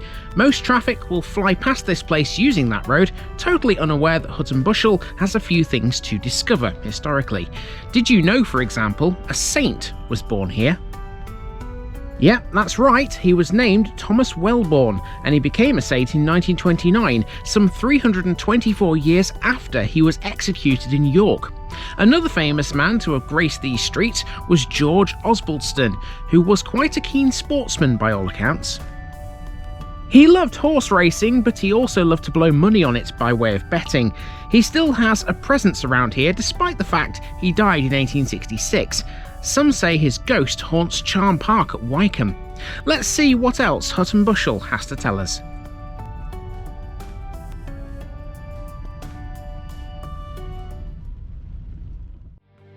Here we go then, folks. This is Hutton Buscel as it appeared on maps in 1900. Long, linear and very much away from the main Scarborough Road, practically everything it had in these times was strung out between a chapel to the west and Toft Hill to the east. The village was recorded as Hottoun in the Domesday Book, and in Norman times it was all owned by the Buscel family, who arrived in England with William the Conqueror. The Normans faced rebellions up here in the north, which caused William to give large holdings of land to his noblemen. In return, he expected them to control the unruly northerners. The Norman in charge of the lands along the Vale of Pickering was called Buscel, and he soon had the rebels sorted. That's how this village gets the name Hutton Buscel. Having the Buscels wasn't such a bad thing because they did ensure the place got a church, which was given to the abbot and monks of Whitby early in the 12th century. Hutton Buscel would go on to have connections with the famous Squire Osbaldeston. Let's see what this one had to its name in 1900. There were a few bits that we're used to. The oldest building in the village today is the Church of St Matthew, which had just been restored some 50 years before this map was made. The school next door was built at the same time. That's still there, but it has a different use now. Away to the west there was a Methodist chapel, and again that's also still there now, albeit a private residence. Further up the street to the east, this map marks the site of Hutton Buscel Hall. That now has a more modern property on it. Then to the east of that, Hutton Buscel sported both a pub and a post office, but both of those have now gone, replaced with dwellings instead. There's some evidence of industrial activity further up the road, like gravel pits for example, but they've all ceased now too. And here we see Hutton Buscel as it is now. The modern village has changed very little. Walking this one won't be hard. Because Hutton Buscel is a linear village, there's only really one way to walk it, and that's by using the main street. It's a simple trot that will take us from the old Methodist chapel at one end up to Toft Hill at the other. After that, all we can really do is walk back again, because although there is a right of way that runs parallel to the main street, it doesn't take you past anything else of note. Let's get going at the western end of the village with the former Wesleyan chapel, built in 1822. It's since been converted into a private residence, but the chapel's date stone is still visible. The modern porch appears to be a later addition.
The next building on our list is Hutton Bushel Village Hall, a historic building that began its life as a school. It was constructed in 1854 as the village school with an adjoining house. It was almost certainly designed by William Butterfield. He built a lot around here, remember? It resembles several other schools he designed, including the one in Wykeham just down the road, which is still in use today. Hutton Bushel School was given a Grade 2 listing in 1987, and 15 years later in 2002, it was converted into the village hall you see before you. It's made of sandstone with quoins and a slate roof. It has an L-shaped plan. The garden front has 1 storey and an attic and 4 bays.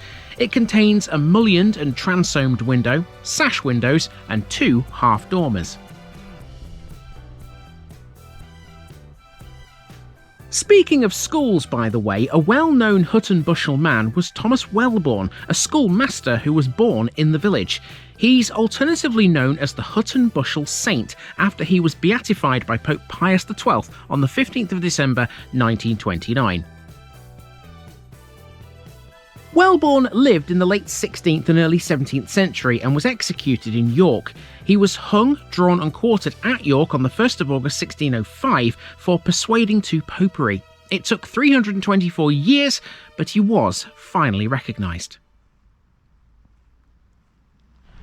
I have to say they've got a very nice communal area going on here. In front of the village hall there's like a little green, and it's got a couple of football goals. There's a little playground in the corner. Don't know whether you can see that on the camera. You might be able to now. And then in the distance over there near the gate there's like a mural or some kind of mosaic or something. You just see it just there. That's also very nice to look at too. And you can get to the church from this communal area as well. There's a gap in this wall, and this path here leads to the church. Now, speaking of religion, that's next. St Matthew's Church is practically next door to the school. The oldest section of this church is the tower, which was built in around 1180. The nave dates from the 13th century, whilst the chancel, clerestory, south aisle, porch and parapet are all 15th century. It was restored in 1855 by who else but William Butterfield, and here his work included rebuilding the north aisle. The church was given its Grade 1 listing in 1967. Much like the school, it's made of sandstone with roofs of slate and stone flags. The porch is gabled and has a round arched doorway, over which is a small canopied niche. Inside there's an octagonal pulpit with Jacobean carved panels, an octagonal font designed by Butterfield, and it also contains some 18th century monuments too. Surmounting the tower is a cockerel weather vane believed to have once been on York Minster. It was presented to this church by Bishop Osbaldeston, who was Dean of York between 1727 and 1747. It was regilded in 2000 as part of a Millennium Project, the cockerel symbolising a new dawn. The choir stalls, made by Robert Mousey Thompson of Kilburn, are in memory of William Lawson Smith, the vicar from 1932 to 1938. On the left stall are the arms of Whitby Abbey depicting 3 ammonites. On the right are the crossed keys of St Peter beneath the crown for the See of York. The early Victorian organ was added by William Denman of York in 1894 and then completely restored in 2005 by John Clough of Bradford. There are 3 bells, 2 of which were recast by John Taylor of Loughborough after they were damaged when lightning struck the tower in 1902. You can also find a cross in this churchyard just to the south of the church itself. It's made of limestone and stands 5 metres tall. The shaft sits on its original octagonal base, but on the top is a much later 19th century cross with bifurcated arms. That's not the only cross in the churchyard, because there's also this close to the entrance off Foothill Lane. This is the War Memorial, which commemorates all of those from the village that died in both World Wars.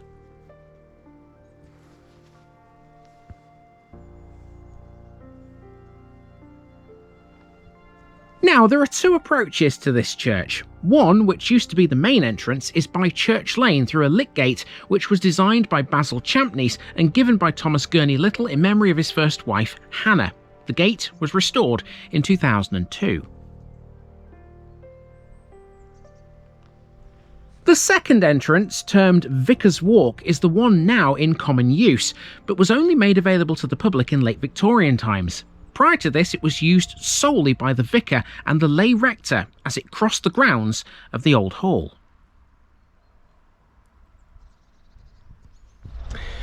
Okay, so the entrance you've just seen to the church there is actually on quite a bad bend. Can you see behind me there? The road's a bit bendy. And there's a sign here on the wall which says, "Please do not park on this corner." And the reason is probably not what you'd expect. It actually tells you why you shouldn't park here underneath.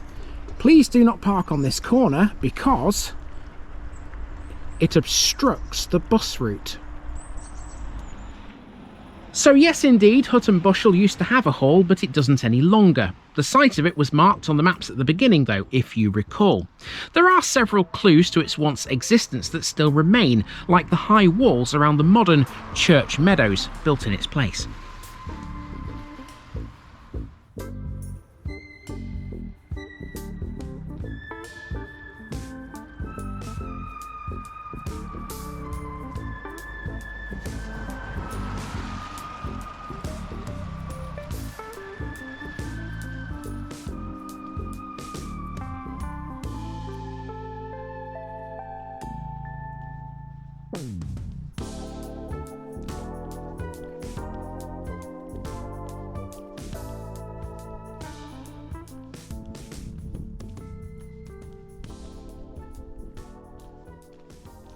Something else Hutton Buscel lacks these days is a pub. Mind you, the Down Arms in Wykeham is pretty close, so I guess that counts. It did have a pub of its own though. It was called the Roadhouse, or the Old Roadhouse, and this is that building today. And in at first, this later became a private house. Once again, we have a sandstone structure, but this one's under an M-shaped slate roof. There are 2 stories and an L-shaped plan with a front range of 3 bays, a single-storey extension to the left and a rear extension behind.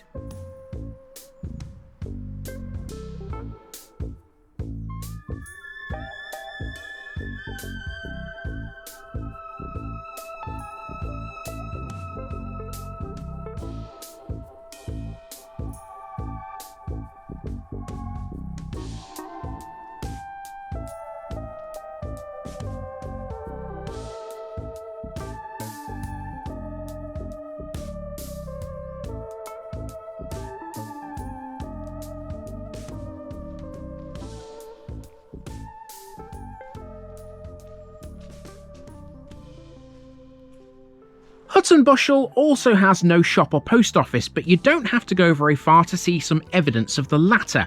Here's the old post office, which still has, in the wall outside, the old post box, and I believe it's still in use.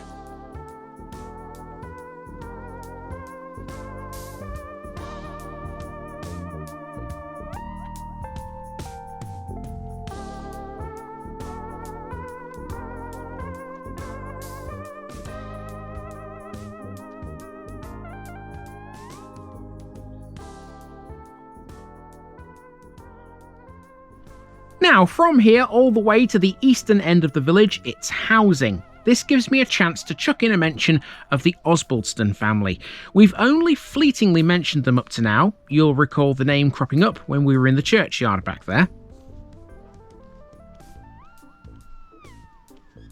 Well, inside the church is a monument to Richard Osbaldeston, once the Bishop of Carlisle and London, who was the son of the Osbaldeston family from Hunmanby near the Yorkshire coast.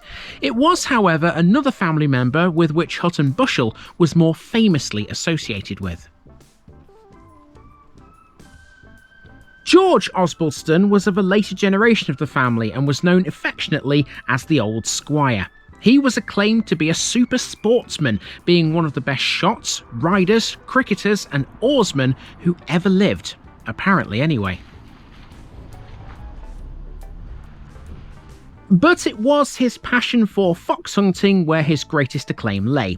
He was master of 9 different hunts in his lifetime and was also a highly successful foxhound breeder. He would amass quite a fortune via that, often raking in 2,000 guineas per hound. That was a lot in the 19th century. He was said to be a brilliant jockey, and on horseback he won many prizes. The trouble with the old squire was that he couldn't refuse a bet, and that was to be his eventual downfall. He lost about £200,000 on horses, and after paying other gambling debts, he became almost penniless. Some say that if you go to Charm Park, which we covered yesterday in Wykeham, you can sometimes see his ghost, and if you don't see him, you may well hear him. Legend has it at Charm Park the old squire often shouts "Tally ho!" It's an order for you to get out of his way. So you saw the sign there that said 16%. That's the hill, the gradient of the hill, and ladies and gentlemen, that is what a 16% hill looks like. There is absolutely no way that I'm going to walk any further than this point here, because if I walk down that hill, I'll only have to climb back up it again.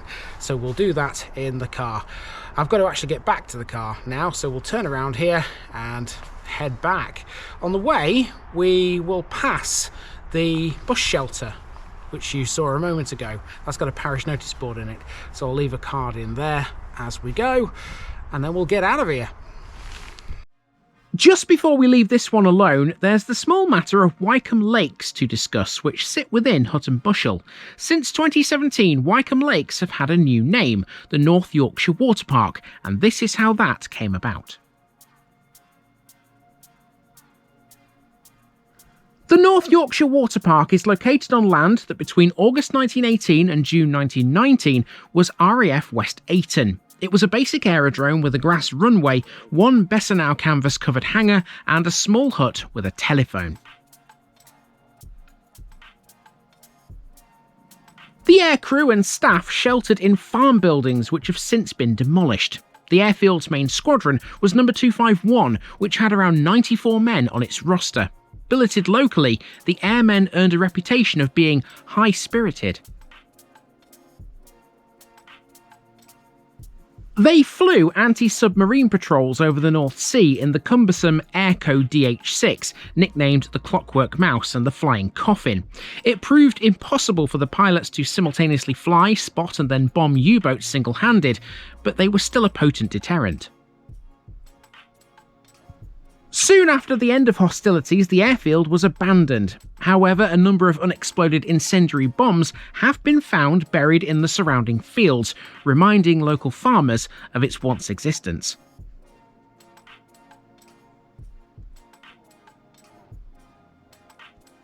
The RAF site would become 4 gravel pits, and when they were worked out, they were transformed again into Wykeham Lakes, a series of fishing lakes with rainbow blue and brown trout in one and a variety of fish in the others.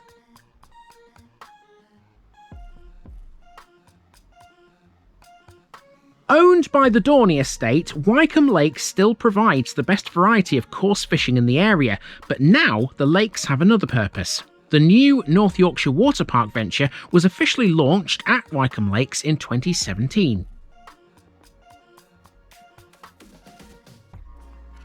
The brand new aqua park includes a floating slide that stands more than 5 metres tall, climbing walls, trampolines, balance bars, rockers and rollers for people to jump, swim and climb on, and a blast bag which uses the powerful force of air to blast friends, family and guests skyward.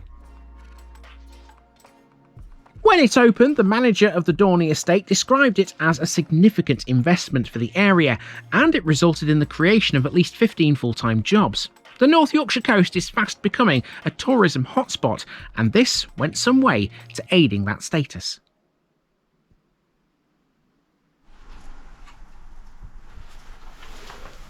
There we go then, folks. Hutton Buscel is officially done. That's the car on the notice board. And yeah, let's just drive out now. See you tomorrow. 4 down now this week, and we have 1 left to visit. Tomorrow we're going to a place that sits on the western bank of a very familiar river, the Derwent. It's been a while since we saw that up here.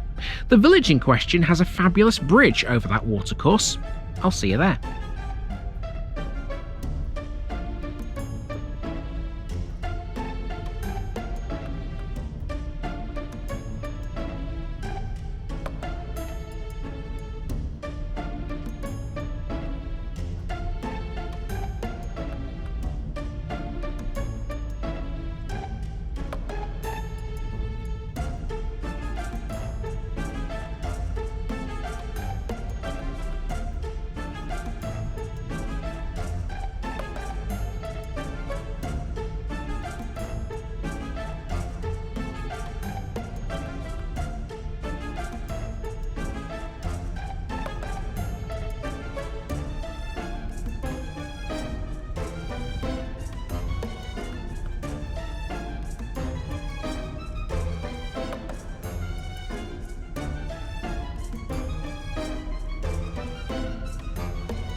Hello folks, welcome back to Scarborough for round 5. Behind me, once again, we have the A170. You know, it was quite peaceful in Hutton Buscel yesterday, wasn't it? When we were away from this road. Well, this episode's not going to be quite as tranquil, I'm afraid. We are, though, going to see some awesome landmarks in this, including the ruins of a castle. This is West Ayton.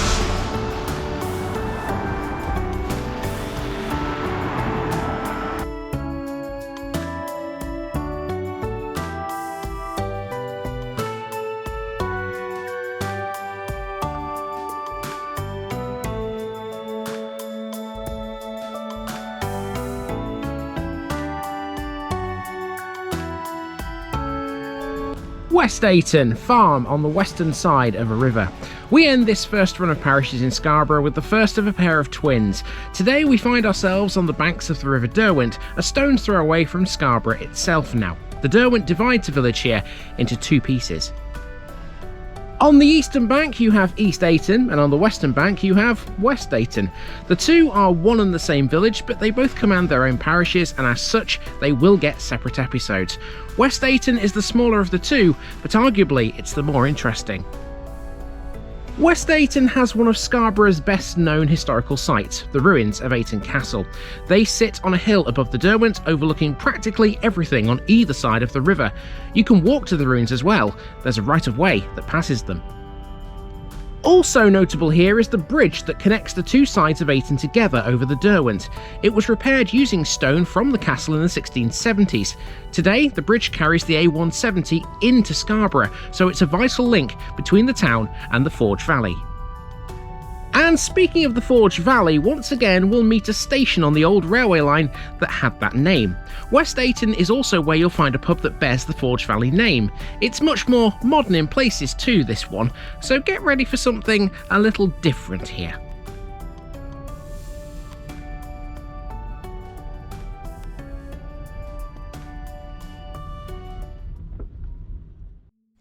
Here's what West Ayton looked like on maps in 1900. It was far smaller than it is today, but throughout its time this village has been industrially important, thanks in no small part to its location on the River Derwent.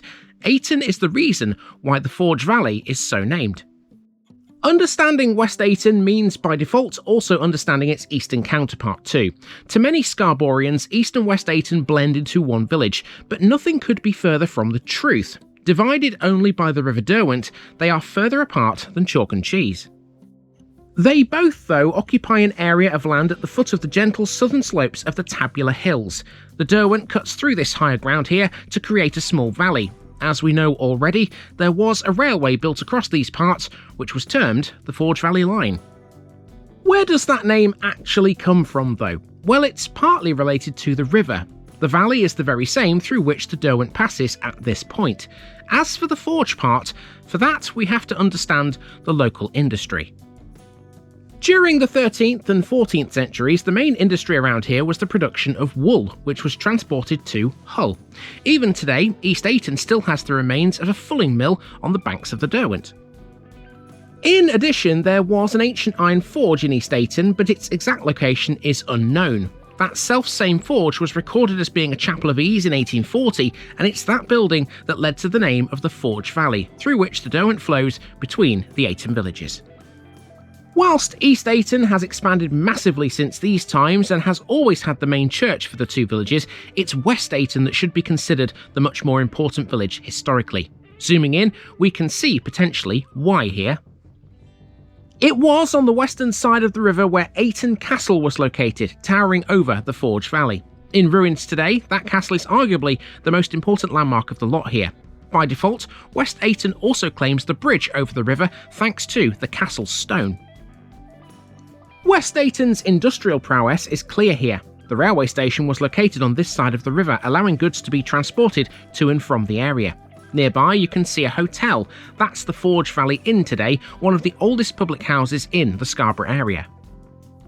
East Ayton had mills, but West Ayton had mills of its own. High Mill, seen here, is still standing today, albeit no longer working. There was a chapel here and a school here.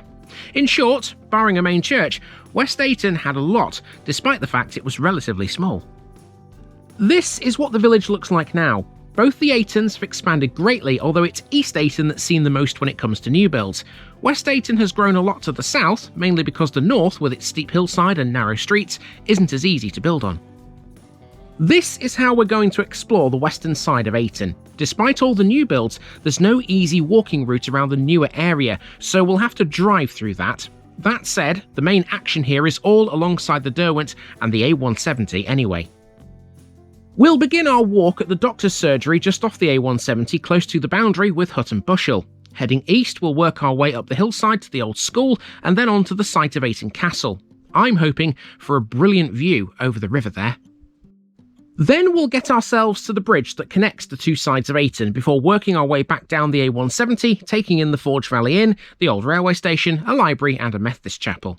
So yeah, we're not walking around it all here, but we are covering the most important bits. So as I mentioned there, before we can go walking properly, we need to do a bit of driving. Our start point for that is a playing field on Garthend Road. This is the home of Scarborough Hospital Cricket Club, but the Ayton villages have two clubs actually. Forge Valley Cricket Club play in East Ayton. One famous sportsman associated with West Ayton was the Yorkshire and England fast bowler Fred Truman. Fred was a big lover of Scarborough and was resident at 91 Garthend Road, which is literally within a good 6 hit of this cricket ground.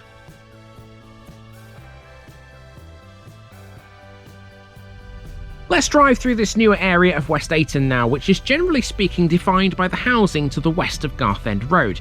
It stretches all the way to the parish boundary with Hutton Buscel these days. Among the residences, there's a small playground.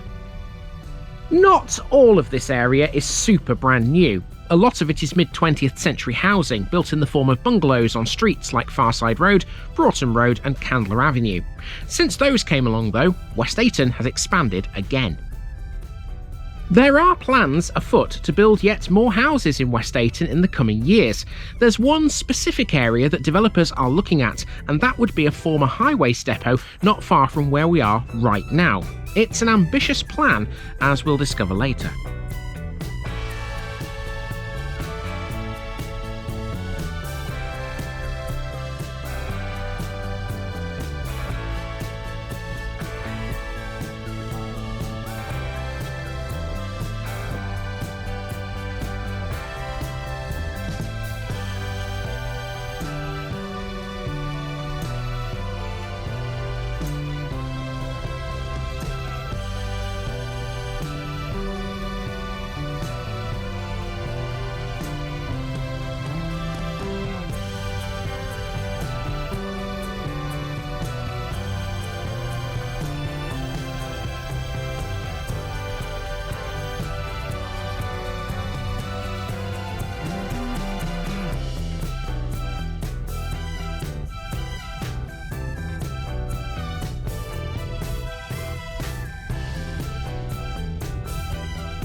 Okay, time for a main walk around then, and first of all, we've got a surgery to deal with. It's that building right there. Now on foot, let's get moving at the surgery located to the west of the village on the border with Hutton Buscel. This is more than just another surgery. It's seen as a jewel in West Ayton. Local people often sing the praises of this facility.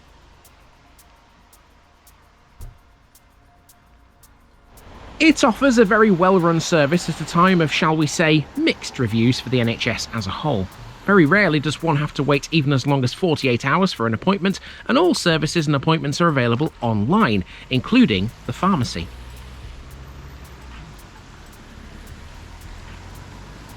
We have a bit of a walk to do next as we head uphill towards the school via the A170 at first. If West Ayton has a bad part to it, it would be this road. Both speed limits of 30 and 40 miles an hour are flagrantly violated by motorists, and the police abandoned it to the speed merchants some years ago. A roundabout would serve to calm the traffic and ease crossing the road for pedestrians, but numerous requests for a donut have fallen on deaf ears. So for now, the Pickering Road remains as busy and as dangerous as ever, but that won't stop me from using it.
These days, the Ayton villages are only served by the one school, and that's in East Ayton. There used to be two, and the one on this side of the Derwent was located on Yedmondale Road, somewhere here.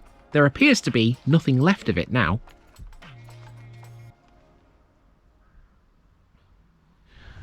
Well, I tell you what, people, if you watched yesterday's Hutton Bushel episode, you remember the hill at the end? I'm so glad I didn't go down that and then walk back up it, because walking up the hill towards the site of the old school there is not for the faint of heart, let me tell you. There might be another hill involved in a moment, because now we're going to be taking a left turn somewhere down here, and this will take us to the site of Ayton Castle.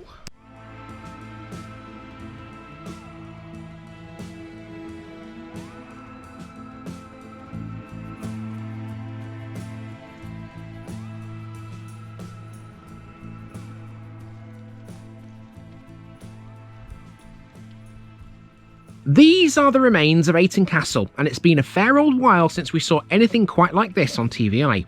This tower was of a type we've met before, a long time ago in Northumberland. It's a peel tower, constructed by Sir Ralph Ure in around 1390. Sir Ralph Ure was a wealthy landowner who had married into the local de Ayton family. This site has been fortified for a long time though, way before his time. Ayton Castle was first built by William de Ayton in 1180.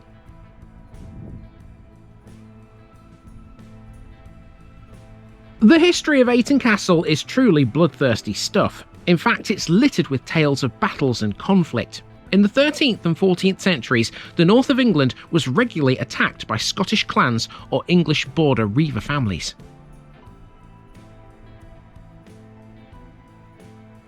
After the Battle of Bannockburn, triumphant Scots reached as far south as Yorkshire and almost certainly attacked Ayton Castle. Even if they didn't, it was definitely used as a refuge. At the turn of the 15th century, Sir Ralph Ure set about creating an improved building. The idea was to create something that would be more effective against any future Scottish raids. He based his design on a peel tower, which was a common defensive dwelling along the Scottish borders and in his native Northumberland. They were rarely built this far south. The tower would have been originally surrounded by a high defensive wall which provided the first line of defence. The villagers would herd their animals inside and help defend the tower in return for shelter by their landlord.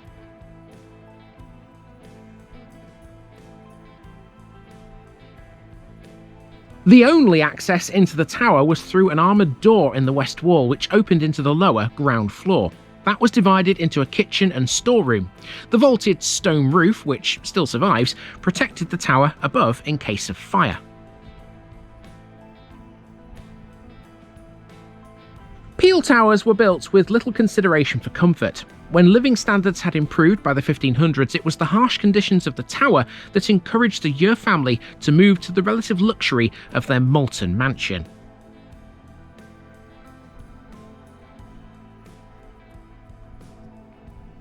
The castle was then leased, then sold, and by 1680 was unoccupied.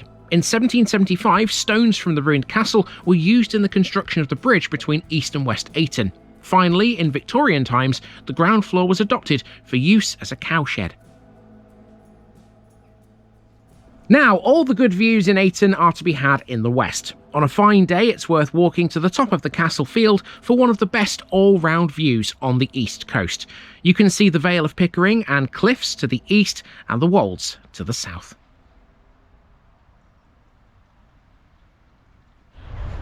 Well, I mean, in decent weather, you get a good view up here, but at the minute, with it being drab and dreary, mid-December as it is, you can't really see a great deal into the distance. You can see stuff in the foreground though, and one of the things you can see from here, no matter what the weather is, unless it's really dense thick fog, is the mill. You see, West Ayton has a mill, just like East Ayton has. West's is this one here.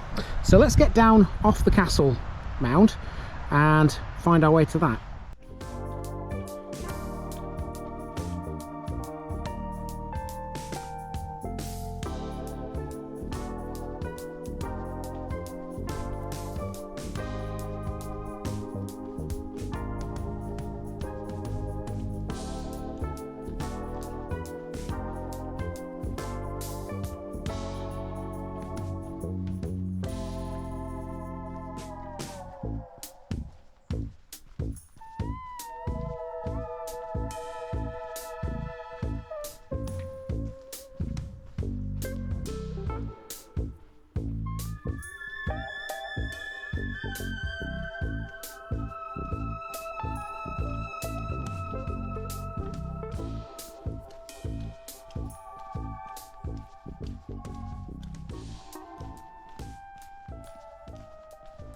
Next, we're talking mills. This here is the High Mill, otherwise known as Jeff Prince's. It's a beautifully preserved building right next to a small common with a duck pond. Together with the mill, they make this area a pretty and photogenic place.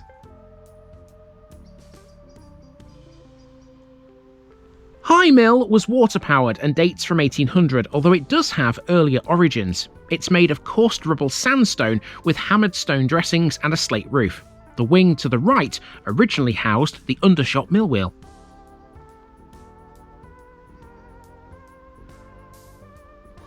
Now it's time to see the Derwent, and here in Ayton this separates east from west. For centuries, a bridge has linked the two sides of the village. Whilst its original date of construction is not known, during the 1670s stone from the castle was used to rebuild it. Then in 1775, again using stone from the castle, it was rebuilt by John Carr of York. He designed its 4 Roman arches, which we still see today. Carr's bridge provided the only access over the river in those times, but now there are 2 bridges here. You see, at this point the A170 splits. Carr's bridge now carries eastbound traffic only, i.e. vehicles that are heading into Scarborough. Westbound traffic now uses a newer, flatter bridge, which in comparison is a little boring. It does still do a vital job, I suppose. Now, Ayton is well known for its art club, and I mentioned that here because it has a connection to this bridge through one of its founder members, Nathan Brown. Although he's travelled all over the world, Nathan's work is largely of local scenes and commands a good price on the open market. He does most of his work outdoors, rather than from photographs. One of his best works is of Carr's 18th century bridge. Apparently, he did an overnight sitting beneath the bridge to produce such an original piece. That's dedication for you.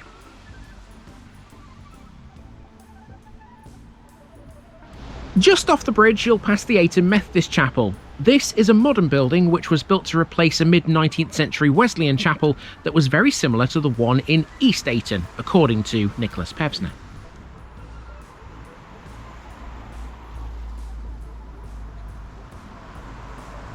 In short, it's been a religious site for many a long year. Throughout the 19th century, the original chapel was a central hub for village life, especially important when you consider it was East Ayton that had the main Anglican church, and still does.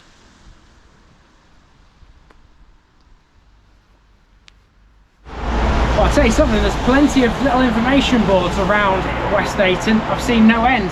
There was one for the bridge, which we just sort of walked past. But once you get over the bridge and past the Methodist chapel, you come to a bus shelter where there are 3 of them. And you can see here, one is for nature trails. There's one that's called the history map, and there's one called the health trails. So take a look at these and you can plan some walks.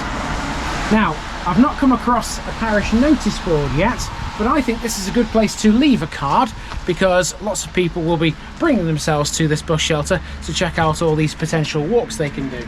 So let's leave a card here, shall we? So that people can see that I've been and done my own little walk. Next, we have the Derwent Valley Bridge Library, which was taken over by the community when it became apparent that North Yorkshire was withdrawing from funding the old library. The DVBL has gone from strength to strength ever since.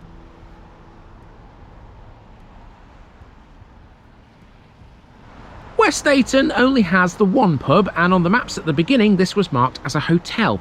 Ladies and gentlemen, may I present to you the Forge Valley Inn, or if you like, the alternative name it sometimes goes by, Ye Olde Forge Valley Inn. Old is certainly an appropriate adjective here. Originally a farmhouse, this dates all the way back to the 15th century. It was, however, rebuilt in the 18th. Having served the local community as a pub for over 2 centuries now, you can feel the rich history in every inch of the old building, including its huge open fireplace. The Forge Valley Inn used to serve as a coaching stop for traffic in and out of Scarborough. Since the death of Mick Hanmer, a local celebrity who, as we know, is buried in Wykeham, the pub has changed hands more times than a deck of cards in a game of pontoon.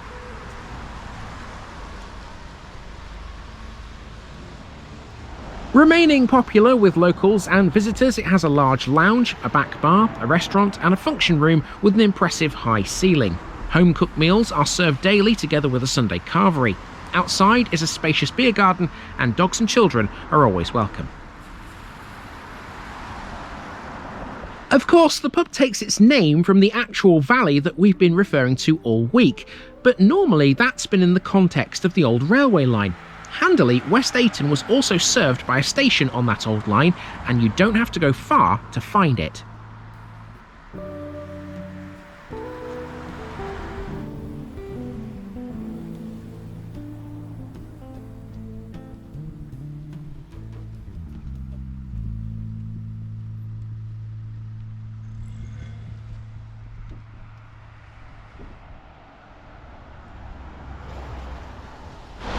Okay, we're nearly all the way around. Now there's one major thing left that we have yet to talk about, and that is of course the railway station. All week we've been following the Forge Valley line and we're about to come to the station that had the Forge Valley name. Now if you look here, you can see there's a sign here that points you to the old yard. The old yard. Now the old yard in question is the old station yard, and it's just down here. Let's see what it looks like today.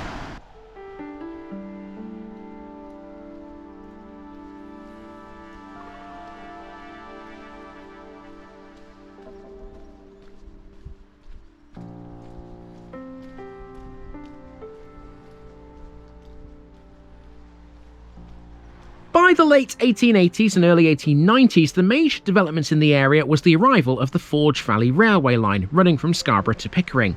It had 6 stations on its route, and we've seen 3 of them already. It's time to make that number 4. This was Forge Valley Station, and it opened with all the others on the line in 1882. When it closed in the 1950s, the station and its yard became the North Yorkshire Highways depot we mentioned earlier. It was usually only active in the winter when grit was required on North Yorkshire's roads. Plans have now been submitted by Brearley Homes for an ambitious 34-home scheme that will see this site transformed again.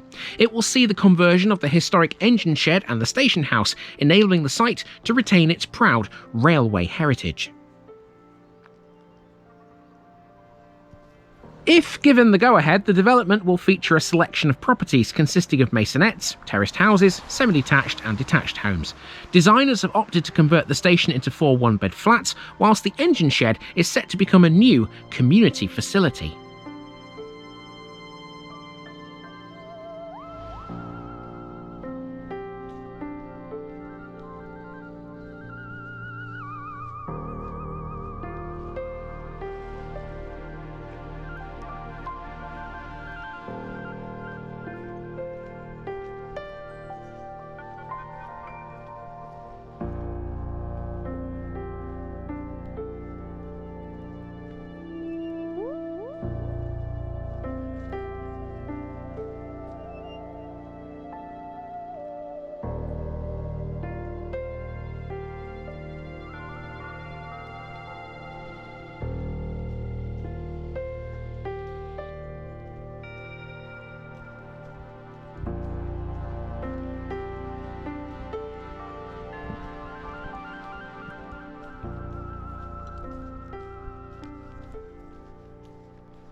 To finish with, we're heading back down the A170 towards where we began at the surgery. That's been a nice walk all in all, but remember, this is only half of Ayton's story. This is a community divided by the river, so there's more to tell here yet.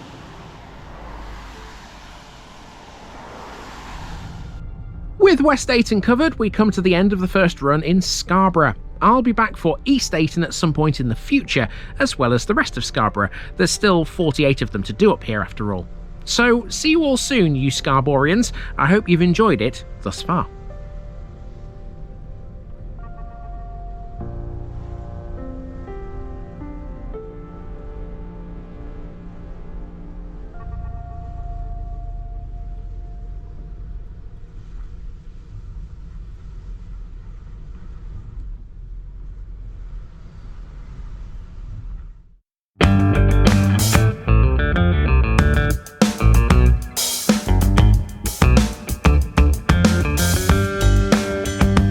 Now, just before I go, remember, this video is part of a huge project to visit every civil parish in England.